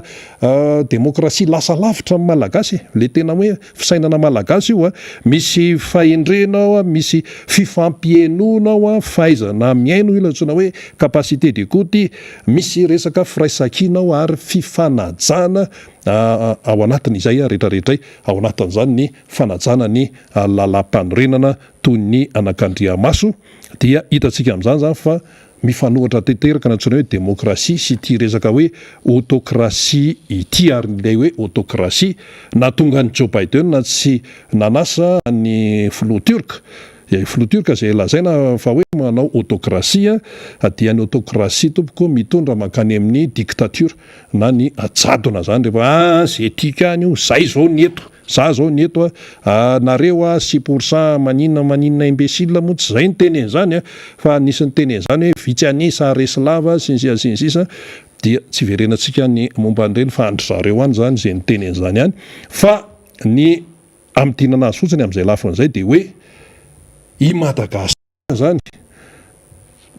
tsy voasa io dia ampitovian'ny olona klasy amin'ny Birmanie, ampitovian'ny olona klasy amin'ny Afghanistan. Milahatra am'ireo zany tsika milahatra am'ireo Afghanistan, Birmanie manko le manenjika ny Aung San Suu Kyi le mpiariny zon'olombelona teo aloha de lasa prix Nobel de lasa PM de naonga an'ireo de lasa ny jainty indray no mitondra. De Afghanistan zany Taliban. De any Ethiopie zany le prime ministre le nazy prix Nobel iny miady an'ny Tigré de mbola ady hevitra be am'izao fotoana zao de Recep Erdogan ndray zany. Satria autocratie grave zany tandremo tandremo fa zany autocratie zany enjana be zany. I Madagasikara zany ampilarin'ny olona am'ireo, ampilarin'isa, ampilarin'ny Amerikanina am'ireo satria tsy nasaina. Rehefa tsy nasaina ianao dia mizahatra hitovisa. Maninona raha ny hafa ny nasaina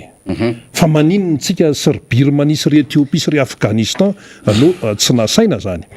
Dia eo zany no mipetraka tsara izay fanamarian'izay ary na tiatsika na tsy tiatsika dia tena hoe miteraka fahavoazana raha diplomatika toe-javatra tahaka antony. Dia tia ho mariana kely nisy firenena afrikanina ane voasy.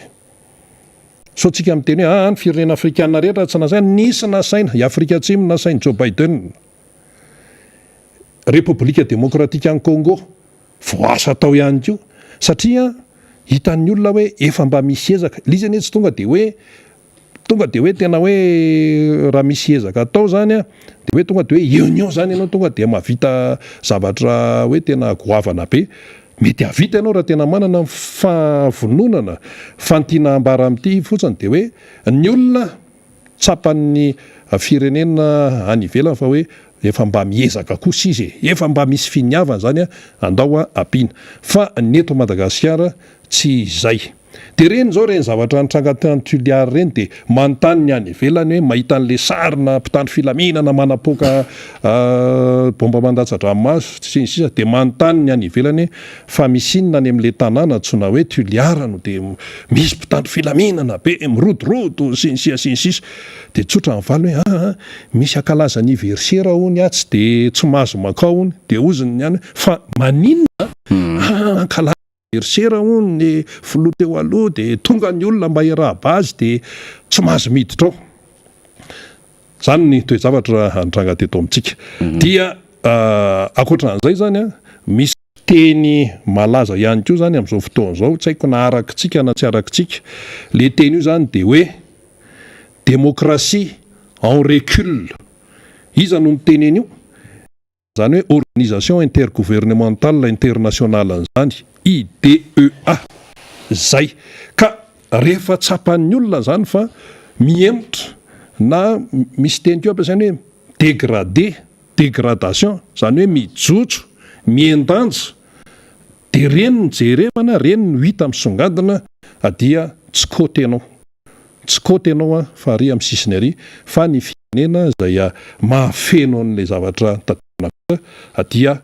mahazo any toerana izay misy azy. Izany rehetra izany dia anisan'ny mahatonga ny raisam-pirenena mbola miteny foana hoe avoainy marina momba n'ilay vola izay hoe hiatrehana ny Covid-19 teto Madagasikara. Izany 850 millions de dollars avoainy mangarahara momba andreny. Dikan'izany efa resaka raisam-pirenena zany, efa resaka fifandraisana avelany politika internationale zany vao miditra ao anatin'izay tsika de tsy maintsy voafehy ao anatiny. Ka raha ohatra zany no anaovan'ny olona ny eto Madagasikara efa hoe efa tsy nasaina fa ny sasany nasaina